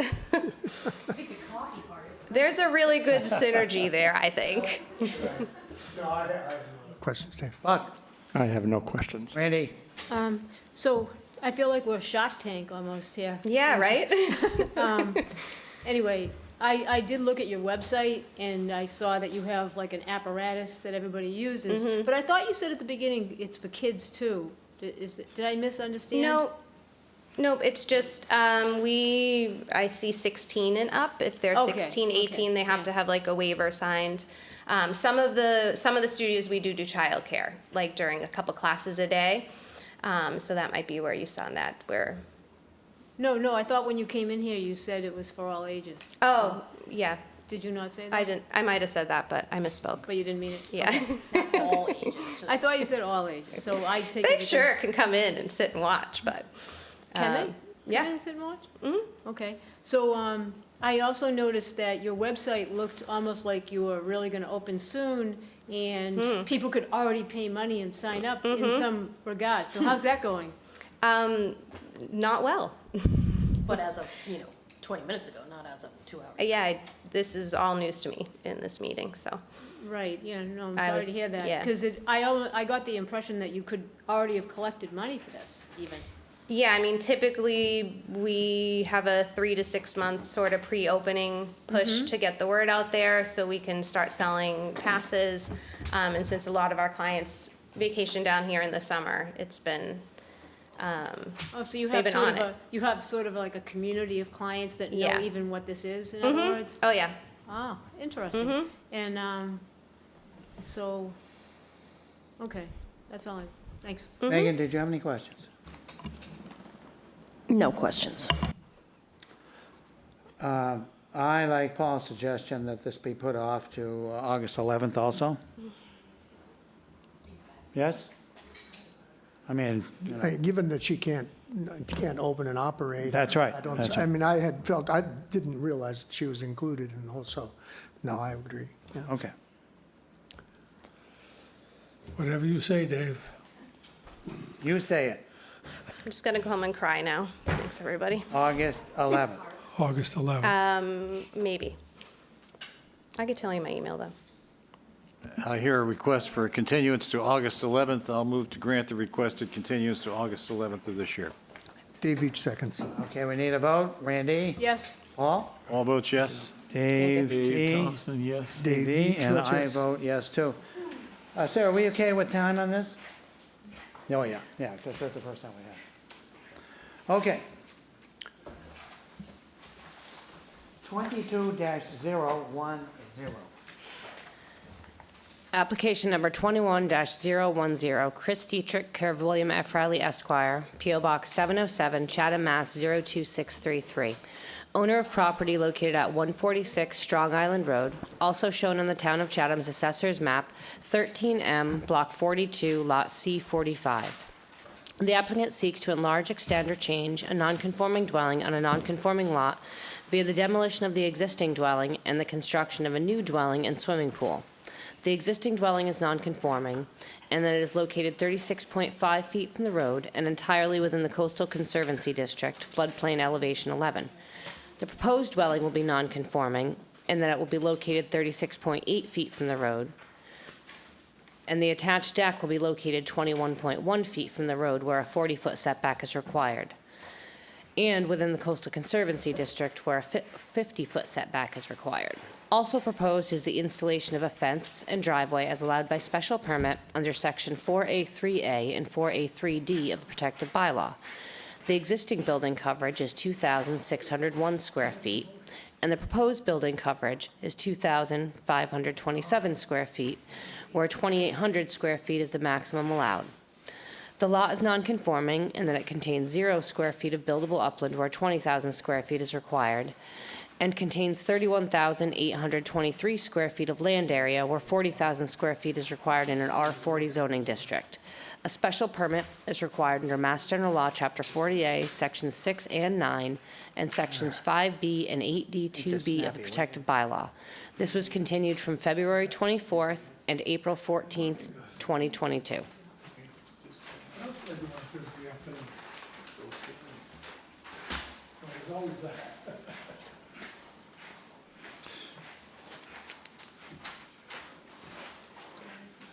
So, good afternoon. Bill Riley on behalf of Chris Dietrich, who's present today. And I reviewed our plans with the Central Permitting Coordinator today, and I confirmed that we all have the same plans. That's a relief. It is. So perhaps if Sarah could put up the plans up on the screen. All right, so what we have is we have an existing building. If you reduce it, it'll show side by side. There you go. So we have an existing building on the left here. And as you can see, the replacement building is virtually the same size. This has been reviewed by Conservation Commission. And it was approved in that format. Then we made some changes because we had zoning issues regarding decks versus patios and grading issues. So where we used to have a patio, we now have a deck. And that was what was a confusion of our plans last time. So because we've made that change from patio to deck, it has to go back to conservation. But the project has been approved previously. So the real question is, I mean, it's virtually the same footprint size. The building has to be elevated because it's in the floodplain. And so the ridge is going up, and we have a full second floor. Something Bing? So this is a design by Eric Tolley, who's done other designs that you've approved. I think we particularly like the cupola on the roof. We're going to put a searchlight up there. No searchlight. But What a nice rotating beacon. we could have like an airport beacon red on one side, white on the other. In any event, I think it's a handsome building.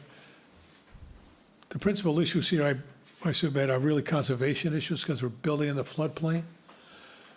And although we do have to go back because we've changed a couple of items, the structure itself has already been approved. And so I'd be happy to run through the criteria so Dave can get home.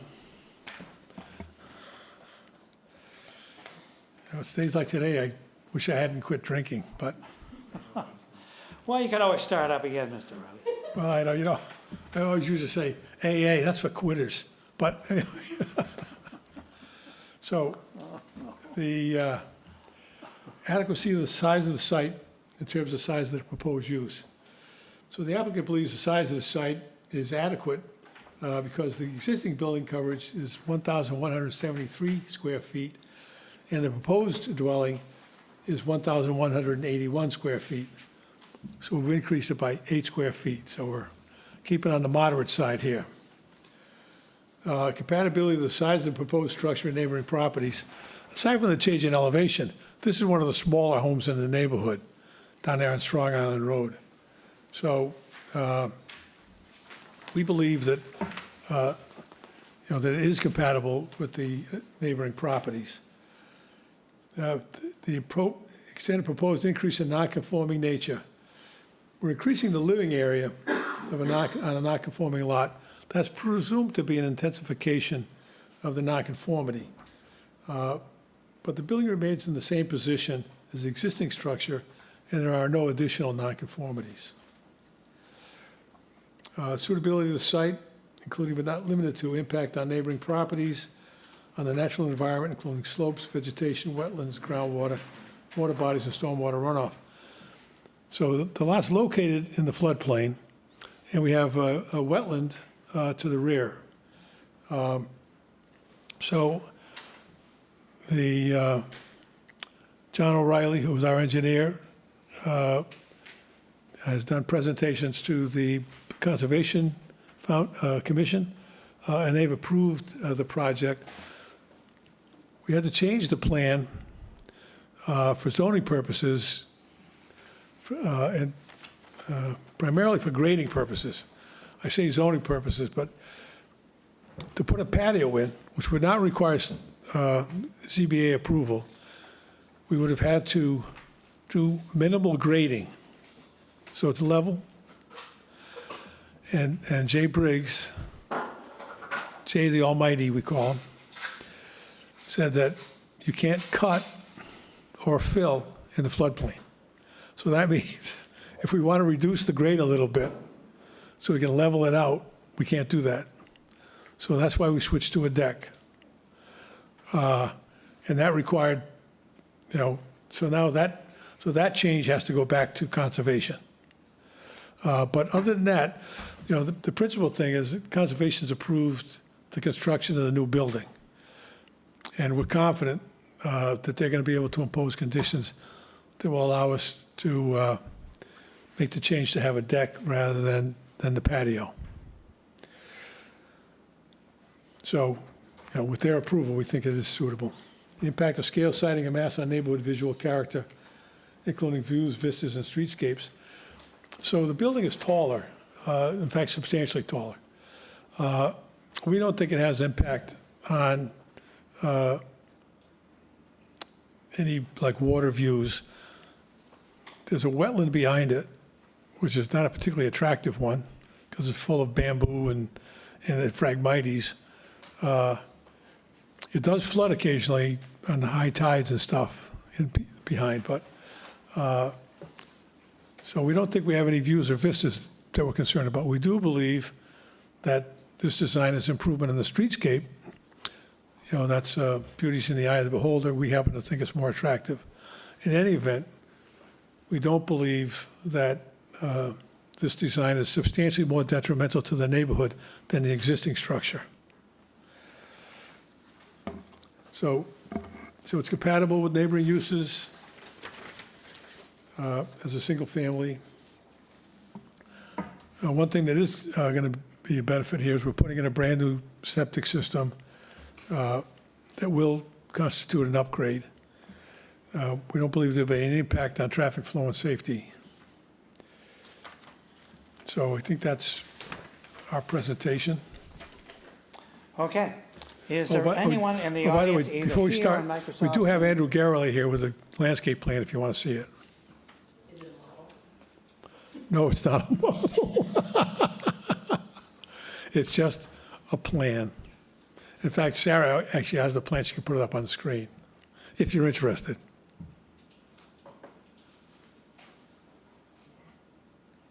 So, Andrew, once again.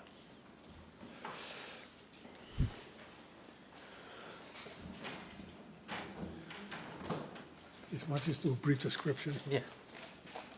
So a lot of the plan is Could you please introduce yourself? Oh, I'm sorry. Andrew Garrelli, registered landscape architect, Yarmouth Port Design Group.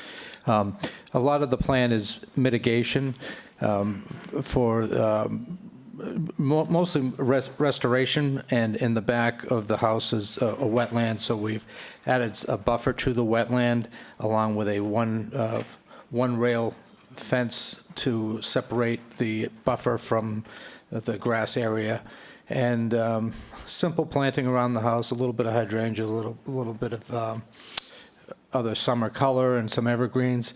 We've got an evergreen, a deciduous hedge going around the what was the patio area when it went to conservation, which is now decking, which will screen from the neighbors, and that's winterberry, which is a deciduous holly that has a lot of red berries or orange berries in the wintertime. Good habitat for the wildlife, and good screening on the west side where we have a budding property. We've got eastern red cedars and also some winterberry along there to put a good robust screening to the neighbors. It did start out as a patio. We also, earlier on in the project, there was a driveway across the front of the house, but we had to get rid of that because it affected grading, which the building commissioner didn't want us to do. The septic system is raised above the groundwater, so it has a wall around it in the front yard. You can see the wall there, and that will just be a grass area over the top of it. And then the deck and pool area is lower, so there's some steps that go from the top of the wall down onto the deck. And then, of course, the swimming pool is there as well. And you can see the two-car wide driveway going to the garage, and the garage is the garage floor is much lower than the floor of the house, again for grading reasons. But and you can see the pool equipment and the air conditioning units and future generator are within the zoning outside of the zoning setback in the building envelope, as you can see on the south side of the house. And also some large trees that we're putting in because some trees did have to come out in the project, all of which was approved by conservation. So, Thank you, Andrew. All set? Okay. If there's anyone in the audience who would like to speak in favor of this application, please indicate either here or on the Microsoft Teams screen.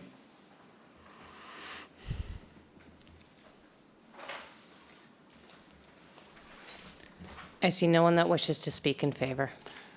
I'll read the correspondence. First, we have a memo. This is from Judith Giorgio. She wrote it on 6/8.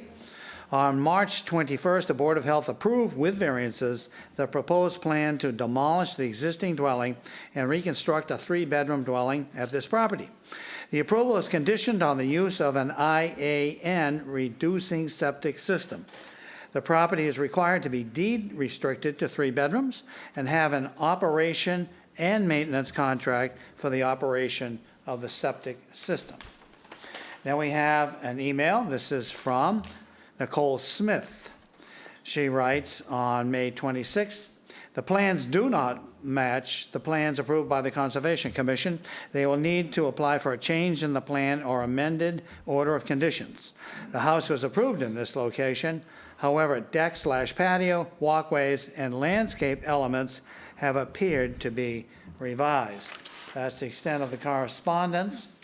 Is there anyone in the audience who would like to speak either against or has a specific question on this application? If so, please indicate on the screen you'd like to speak, or I don't think there's anyone here.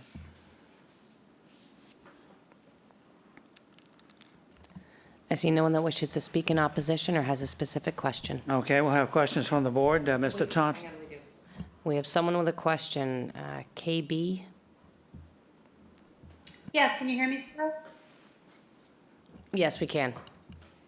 Okay. As you all know, I'm sorry, Kim Burson, 231 Eastward Road in Chatham. Just to give you an indication of my location, I am across the meadow, directly across the meadow on Eastward Road. So I will be looking below the first floor based on Mr. Riley's description of substantially higher. But that's not the reason for my hand. I just wanted to verify, Sarah, you have received a number of letters dating back to probably March when this hearing first came around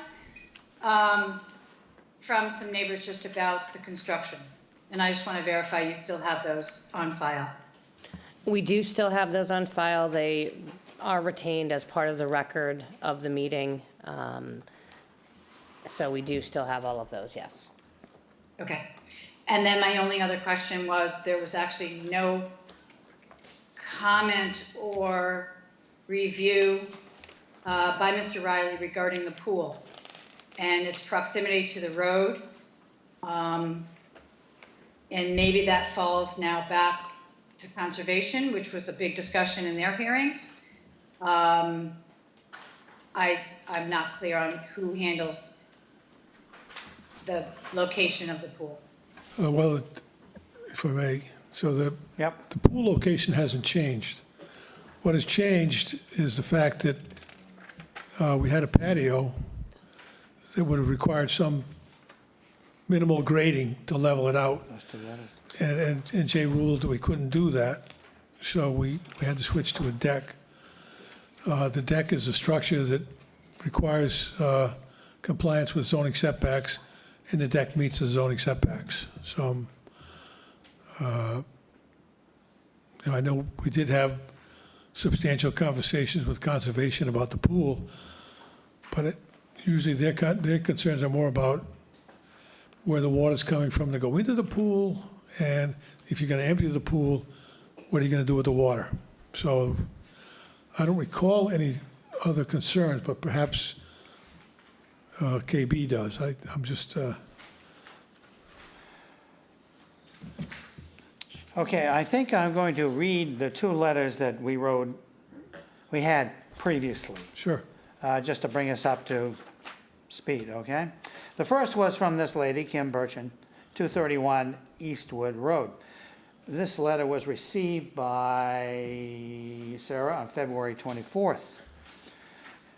She writes, regarding the application, I submit this letter as an abutter at 231 Eastwood. I would like to request that the board add the following standard seasonal conditions to the application prior to approval. 1, all construction activity and vehicles to be contained on site. 2, between June 30th and September 5th, no exterior construction will be allowed, no work will be permitted on the weekends, and construction activity between 8 a.m. and 5 p.m. only. So my understanding of these conditions do not differ from standard protocols, but must be specifically listed in the applicant's final determination documents for this to be imposed. And then we had also a letter from Ted and Tammy Atwood, and their address is 164 Strong Island Road. And they sent a letter that was received on February 5th, and essentially says exactly what I just read from the other letter. Again, having to do with the conditions between June 30th and September 5th. No exterior construction, no work shall be permitted on weekends, and construction activity between 8 a.m. and 5 p.m. only.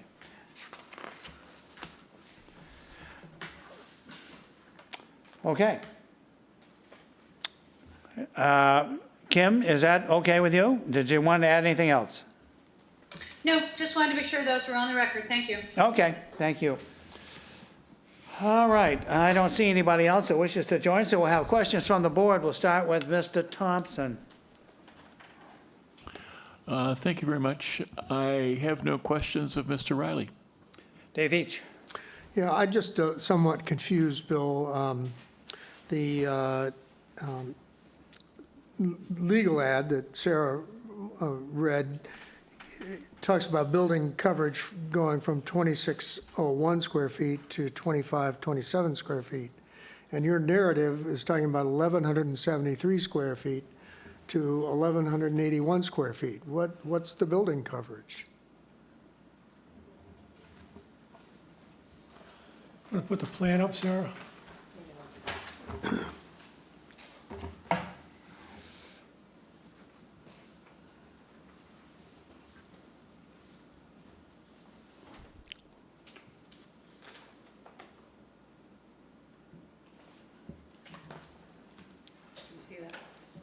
I saw it, it's on the site plan. It parallels what you've put in the ad.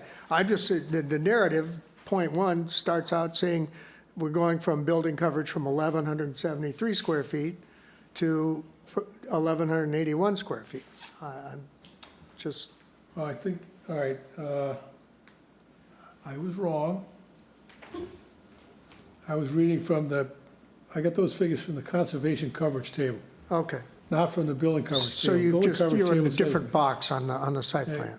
Okay, Right, existing dwelling, 2343, proposed yeah, dwelling. but it's, 28. the overall is as we've, in the ad, but it's still a reduction, which is, I think, a positive change. So that's all I had, David.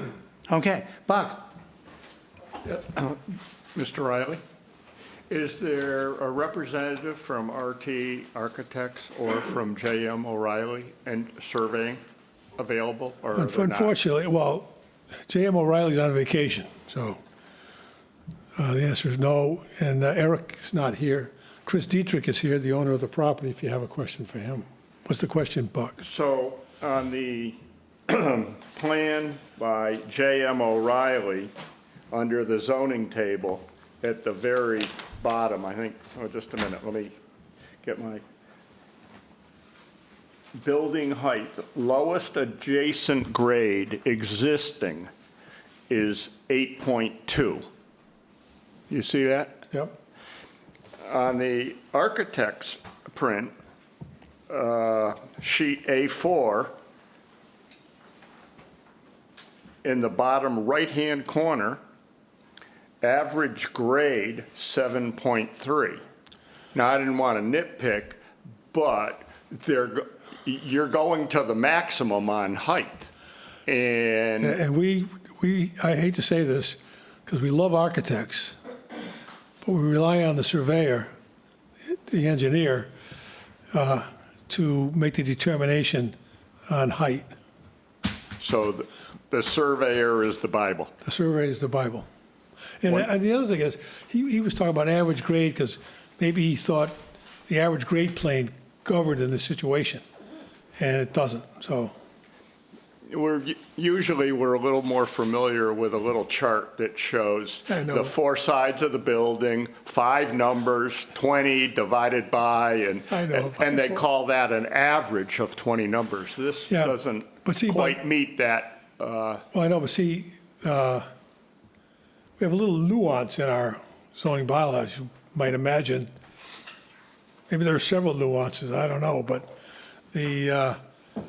so when you're dealing with the floodplain, you go with the lowest adjacent grade and you have 30 feet above that.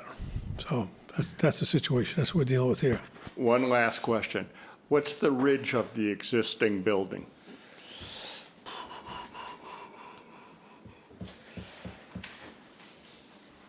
It's lower than this one, I know that, but I could, Well, I know it's lower. I'm actually looking for the difference in height. It's a very low building now, and it Right. looks like you're going to the max.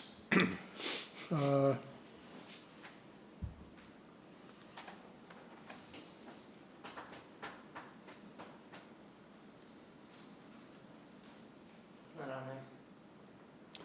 well, so the building height, top of foundation to the ridge is 24 feet. The existing?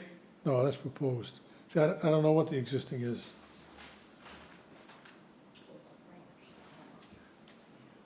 So Yeah. when I looked at it, it didn't look very high, and you're adding 3 feet and then a second floor. I think it's gonna be a big number, a big increase. Well, yeah, it's a taller building, absolutely. It's still smaller than most of the buildings in the neighborhood. And it's a lot smaller than the Atwood building right next door. No further questions. Thank you, Mr. Chair. So, just Could you to, speak into the microphone? yes, I Dan? can speak into the microphone. Thank you. So when we talk about the building commissioner, the building inspector, Jay Briggs, Yeah. and we talk about him not liking the issue of the grade, and not letting you add fill, he's just basically carrying out the bylaw, isn't he? That's a, So it's not about him at all, is it? No. Thanks. No, Jay and I have these conversations all the time. You know, he's, you know, no, I mean, I talk to Jay all the time about it. I mean, it's, you know, he's a very literal guy. And so when it says no cuts and no fills, that's exactly the way he reads it. No matter how minimal the cut is or how minimal the fill is, you can't do it. And so John O'Reilly, when he first prepared the plan, wasn't familiar with that. I didn't catch it when we submitted the application. Once Jay brought it to our attention, you know, we just switched over to the deck, so. But I mean, he just brought the bylaw to your attention. He didn't bring his own opinion or. Well, it's his interpretation of the bylaw, which is, see, the problem, see, the reason we All said. right, you don't have to get into it that No, way. no, Just for see, the purposes of the pri- public, because the it prior- doesn't look good for him. The prior building commissioner had a different way of interpreting. So that's the only reason I say Jay, that's all.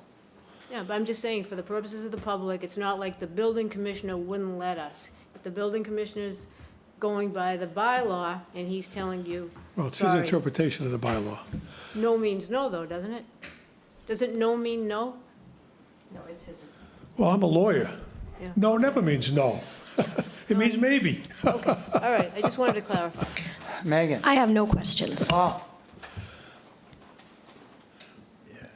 Bill, I don't see any chart or comparison with other neighborhood buildings that we often see in terms of square footage or livable area or any of that. I mean, when I look at this, it looks like a large building, and it looks as if it's maximizing everything that could be maximized. So I'd feel a little bit more comfortable if I had a feel for how it's going to fit into the neighborhood. Have you gotten any feedback from neighbors at all? Well, Tammy Atwood lives next door, and her only concern was work in the summertime. And, you know, if you've been out there, I mean, the footprint of this building relative to the other buildings is actually pretty small. I mean, you're right, you know, we're still 200 square feet below the maximum for this lot in terms of building coverage. And you're at the maximum allowable height? No, we're,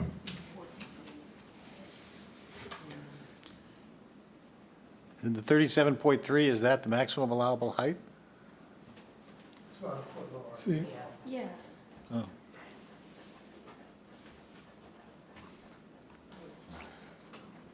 all right, yeah, so the top of foundation is 13. So yeah, it is, we are, no, so we're about a foot and a half below the maximum. If you look on the printing is mighty small, but if you look in the building height, the maximum ridge elevation is 8.2 plus 30, which is 38.2. So proposed building height is 37.08. So we're over a foot below the maximum height. Okay, I was just looking at the architectural plans here, the sheet A4, and it looks as if that line goes straight across the roof there, saying maximum allowable height 37.3. Well, the engineer says the maximum allowable height's 38, so we always go with the engineer. I mean, we love the architects, but, you know, I don't, sometimes they put information on there that really belongs to the surveyor.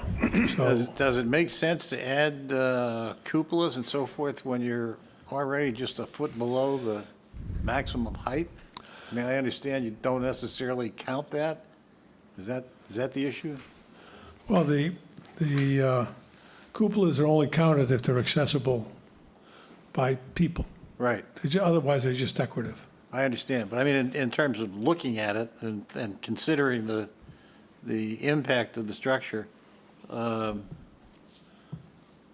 it does affect that aspect of things, even if it's not occupied. Well, that's true, but so far, aside from being concerned about time of construction, none of the neighbors have raised a concern I know. about the look. Well, that's why I asked whether you had any neighborhood input. I guess you haven't, so I don't have any other questions. Thank you.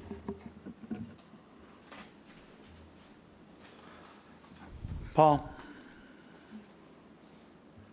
I'll move to close the hearing and move into deliberations. Dave Veach seconds. Needs a vote? Randy? Yes. Paul? All votes yes? Dave Thompson, yes. Dave? Dave Veach votes And yes. I vote yes. Deliberations, Dave? Veach? Well, I am not, as Paul had noted, we don't really have as much information as we could have been given on this. But when I look around at some of the houses in the neighborhood and things, I don't see this as presenting to be substantially more detrimental to the neighborhood. It certainly is a change from what's there, and because we know it's going to have to be elevated somewhat because of the floodplain. But then we're going from basically a one-story to two-story house. But again, in looking it all over, I don't see it as being substantially more detrimental to the neighborhood. And I find that it does meet our other criteria. So I can support it, of course, with the conditions that were suggested by the neighbors. Thanks. Buck? I'm concerned about the increase in the ridge height.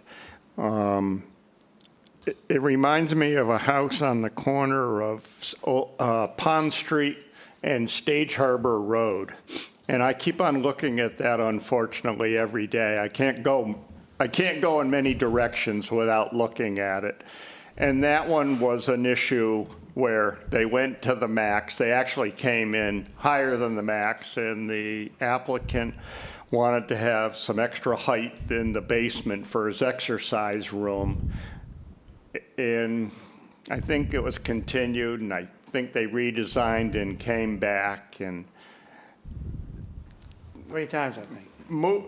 building houses to the max and going up and everything. I think at the time the concern was the mass, and I'm weighing. I'm looking like maybe we ought to ask them to do something besides what they're proposing. Randy? Well, I'm not a big fan of the pool in a flood zone, and I would venture to guess that neither is conservation, but right now there's no laws against that. And I don't think the plan looks more detrimental to the neighborhood, so I would probably be inclined to support it. Megan? I think if there's a neighborhood that can handle the mass, or at least historically has been handling the mass of late, this is probably the one. So I don't think it's more detrimental to this particular neighborhood. Paul? Well, I guess I would say I still have hesitation because of the size of the building and so forth, but is it substantially more detrimental to the neighborhood? I guess I would have trouble saying it is. And there's clearly no opposition from any of the neighbors, but it'll be a substantial change to what's there for now, for sure. But that's my thought. Mr. Thompson. Thank you. I don't think it's too big for the neighborhood. It's going to fit right in.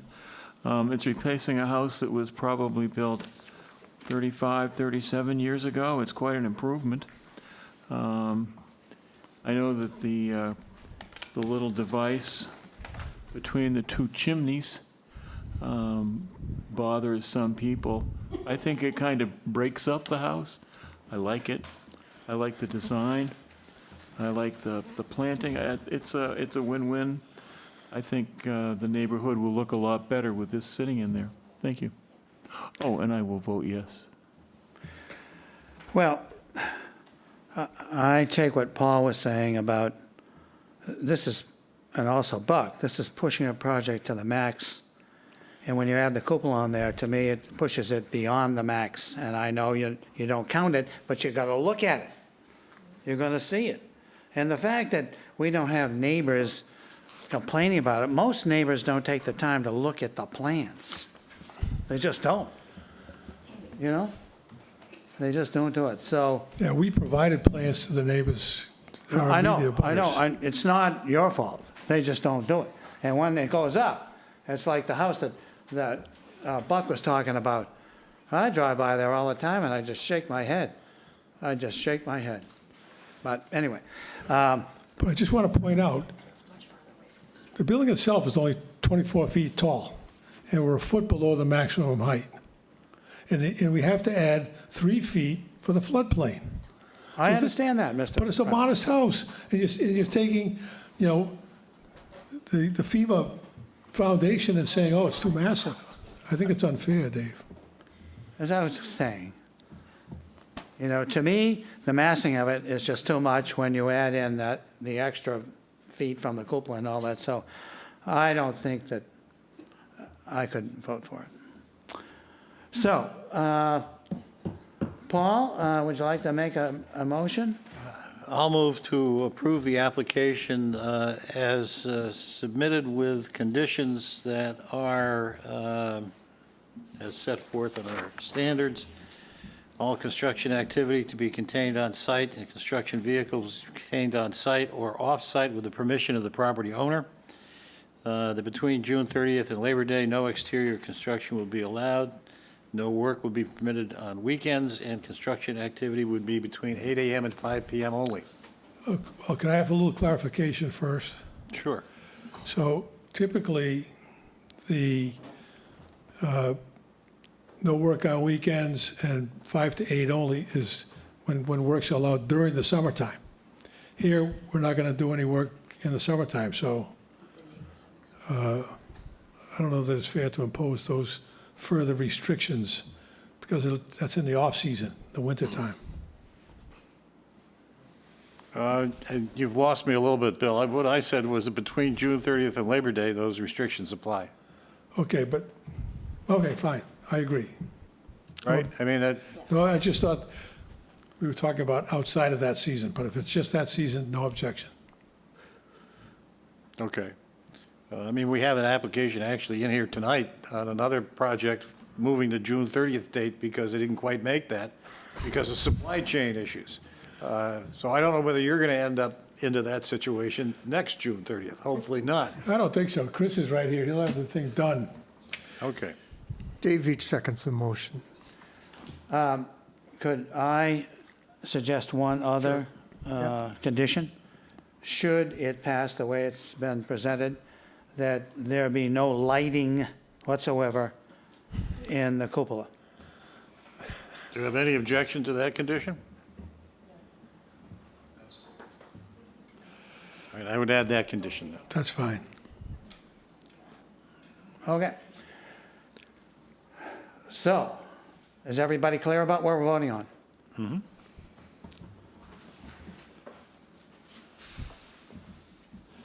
Randy? So because there's no complaints from the neighbors about anything that I'm aware of, I would support it. Paul? I'll vote yes. Dave T? Dave Thompson is going to vote yes. Dave V? And as I indicated, I'm going to vote yes, but I also would like to say that I understand the concerns with respect to massing on this building. We're close to the limits in my mind. But anyway, I still am supporting it because I feel the neighborhood can handle it. Okay, and I vote no. So therefore, it passes 4 in favor, 1 against. Thank you very much.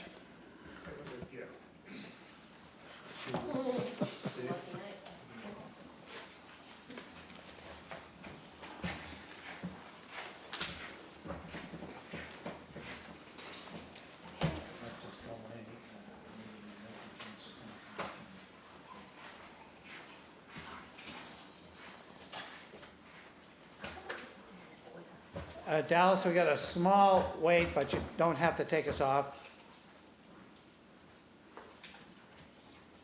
Small delay.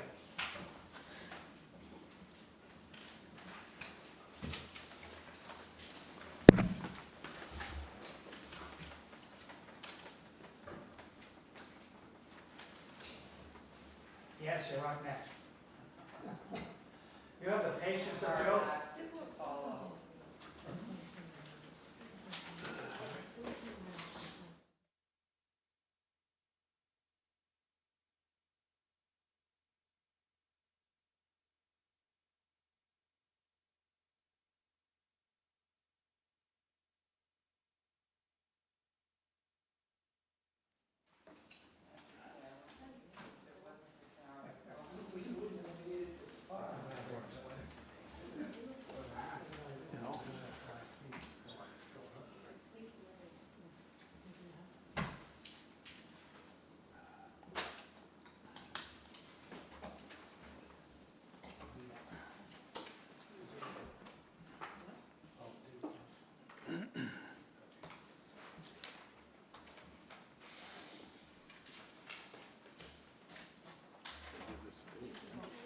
Oh, yeah, right. He ran away without signing. No voting water. I only missed one day so far that I could have come and seen it. Have you been out twice? Yes. 3 times. To where? Well, once by myself. It's been so long since I read this book, I kind of forget what it was. Okay, we're back in action. So, Sarah, the next application is 22-049, please. Application number 22-049, 385 Cedar Street Realty Trust, care of Sandra Weiss Peck, 385 Cedar Street, Chatham, Mass. 02633, owner of property located at 385 Cedar Street, also shown on the Town of Chatham's Assessor's Map 12B, Block 7, Lot 12D. The applicant seeks to enlarge, extend, or change a nonconforming dwelling on a nonconforming lot via the construction of an addition. The existing dwelling is nonconforming in that it is located 31.2 feet from the road. The proposed addition will be nonconforming in that it will be located 33.3 feet from the road where a 40-foot setback is required.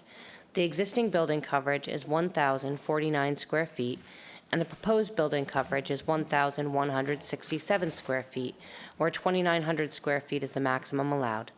The lot is nonconforming in that it contains 22,830 square feet, where 40,000 square feet is required in the R40 zoning district. A special permit is required under Mass General Law, Chapter 48, Section 6, and Section 5B of the Protective Bylaw. Welcome. And all you need to do is introduce yourself, tell us what basically you want to do and why, and then we'll take it from there, okay? Good evening. My name is Sandra Weiss Peck. I reside at 385 Cedar Street in Chatham, and I'm proposing a mudroom. I don't know if that mic's on or not. It's green. Oh, well, it should be on, okay. Yeah, you're good. Okay. And that's what I'm proposing, a mudroom. A mudroom, okay. Because my little porch that I currently have, that door bumps into my coming indoor from up the cellar stairs. And they kind of Okay, and bang how many into each square other. feet is your little mudroom going to be? It's going to be About 1,000. 118 square feet, something like that? Is that Yes. correct? Okay. Yes. Does anyone wish to hear any of the criteria? I don't think so. I don't think so either. So that would be your presentation. Thank you very much. Thank you. Okay. May I step down? No, stay Oh. right where you are. If anybody would like to speak in favor of this, please indicate by raising your hand or your little gizmo on the Microsoft Teams.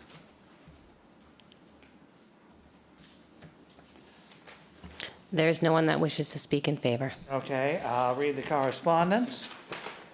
We have a note. This is from Giorgio, Board of Health. She writes on 6/8, I have reviewed the plan to add an addition. There will be no increase in septic flow. The addition will not encroach on the existing septic system. We have no concerns. Then we have a note from Thomas L. Doan, 359 Cedar Street. He writes on May 28th, my wife Linda and I are in complete support of this appeal. We feel they will not be detrimental to the neighborhood. And that's the extent. Is there anybody on Microsoft Teams who would like to speak against this or has a specific question? If so, indicate on the screen now, please.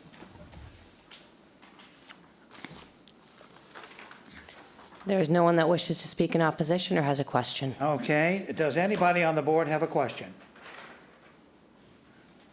Okay, Paul? I'll move to close the hearing and move into deliberations. David seconds. Randy? Yes.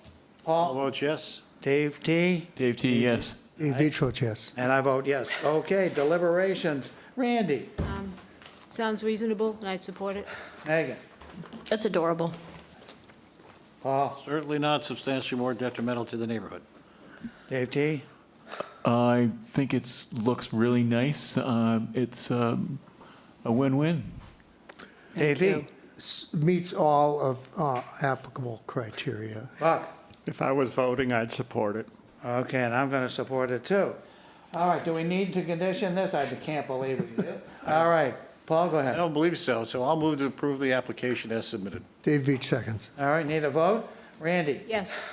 Paul? All votes yes. Dave? Dave T. says yes. David votes yes. And I say yes. Thank you very much. That's a unanimous decision, and thank you for waiting. Thank you. It's been a pleasure working with all of you, really. Well, we wish everybody said that. Thank you. Thank you again. Okay, so Sarah, that brings us to 22-050. Application number 22-050, Mark and Nancy Logan, 64 Silverleaf Avenue, Chatham, Massachusetts, 02633. Owners of property located at 64 Silverleaf Avenue, also shown on the Town of Chatham's Assessor's Map 16V, Block 70, Lot 53. The applicant proposes to modify condition number 2A of the special permit number 21-081 granted on November 4th, 2021, which allowed for the construction of an addition. The applicant now seeks to modify the special permit to allow for exterior construction to continue till July 30th, 2022. The lot contains 12,168 square feet in an R40 zoning district. A special permit is required under Mass General Law, Chapter 48, Section 9, and Section 8D2B of the Protective Bylaw. Mr. Logan? Yes, thank you, David. My wife Nancy and I live on 64 Silverleaf Ave. We're seeking a slight modification to our special permit to allow light construction through July 30th. We have already sat down and met with all of our 3 abutting neighbors and a 4th additional neighbor, John and Cindy Hutchinson, Kevin and Sylvie McGuire, Joe and Jackie Cipolla, and Diane Donahue. All are okay with the modification. Some, I believe, have actually sent the board notes showing their openness. We actually only need 1 week of construction once the materials arrive. As I think somebody on the board noted, we ordered windows that usually take 2 to 3 weeks back in February, and the supply chain issues have got us in kind of a corner here. So we only need 1 week once they arrive.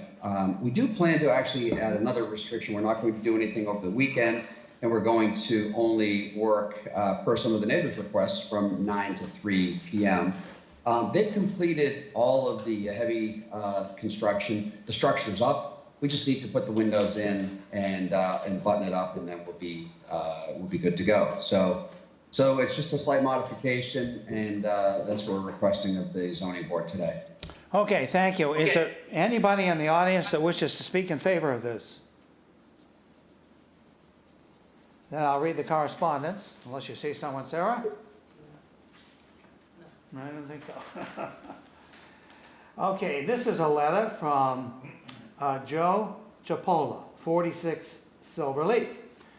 He writes on May 31st, my wife Jacqueline and I have spoken with Mark and Nancy about their addition. We have no problem with their request to modify their permit to allow construction to continue through July 31st. And then we have a note from Kevin McGuire at 68 Silverleaf, and he writes on May 23rd, I own a home at 68 and am an immediate abutter to Mark and Nancy. I have no objection to extending the time allowed to perform exterior construction as requested in the above application.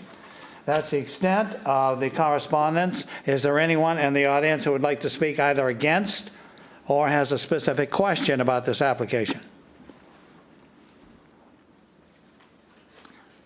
There's no one that wishes to speak in opposition or has a question. Okay, does anybody on the board have a question? So I guess I would just ask, Mark, are you comfortable with everything being in place that you're going to be able to achieve what you hope to achieve with the July 30th date? Well, we're as confident as we can be, provided that these windows do arrive. We've got about 6 to 8 windows that Anderson is holding up. Typically it's a 2-week turnaround time, and it's been 4 months. But yeah, we're confident that everything will get done. Okay, so and I guess we probably couldn't extend that beyond that because we advertise because of the advertising. Okay, so in that case, no. Yeah, he'd have to come back again, right? Yeah. Dave, that's unfortunately the situation, but yeah. Okay, any other questions from anybody? Okay, Paul?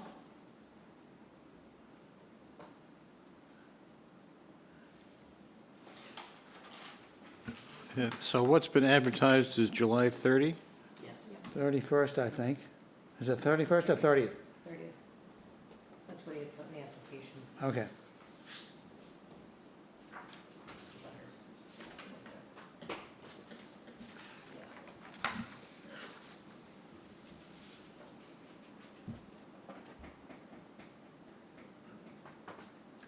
Okay, I see it. I will move to grant the requested relief. Well, first of all, we have to go into deliberation. Oh, we haven't gone into deliberation? No. All right.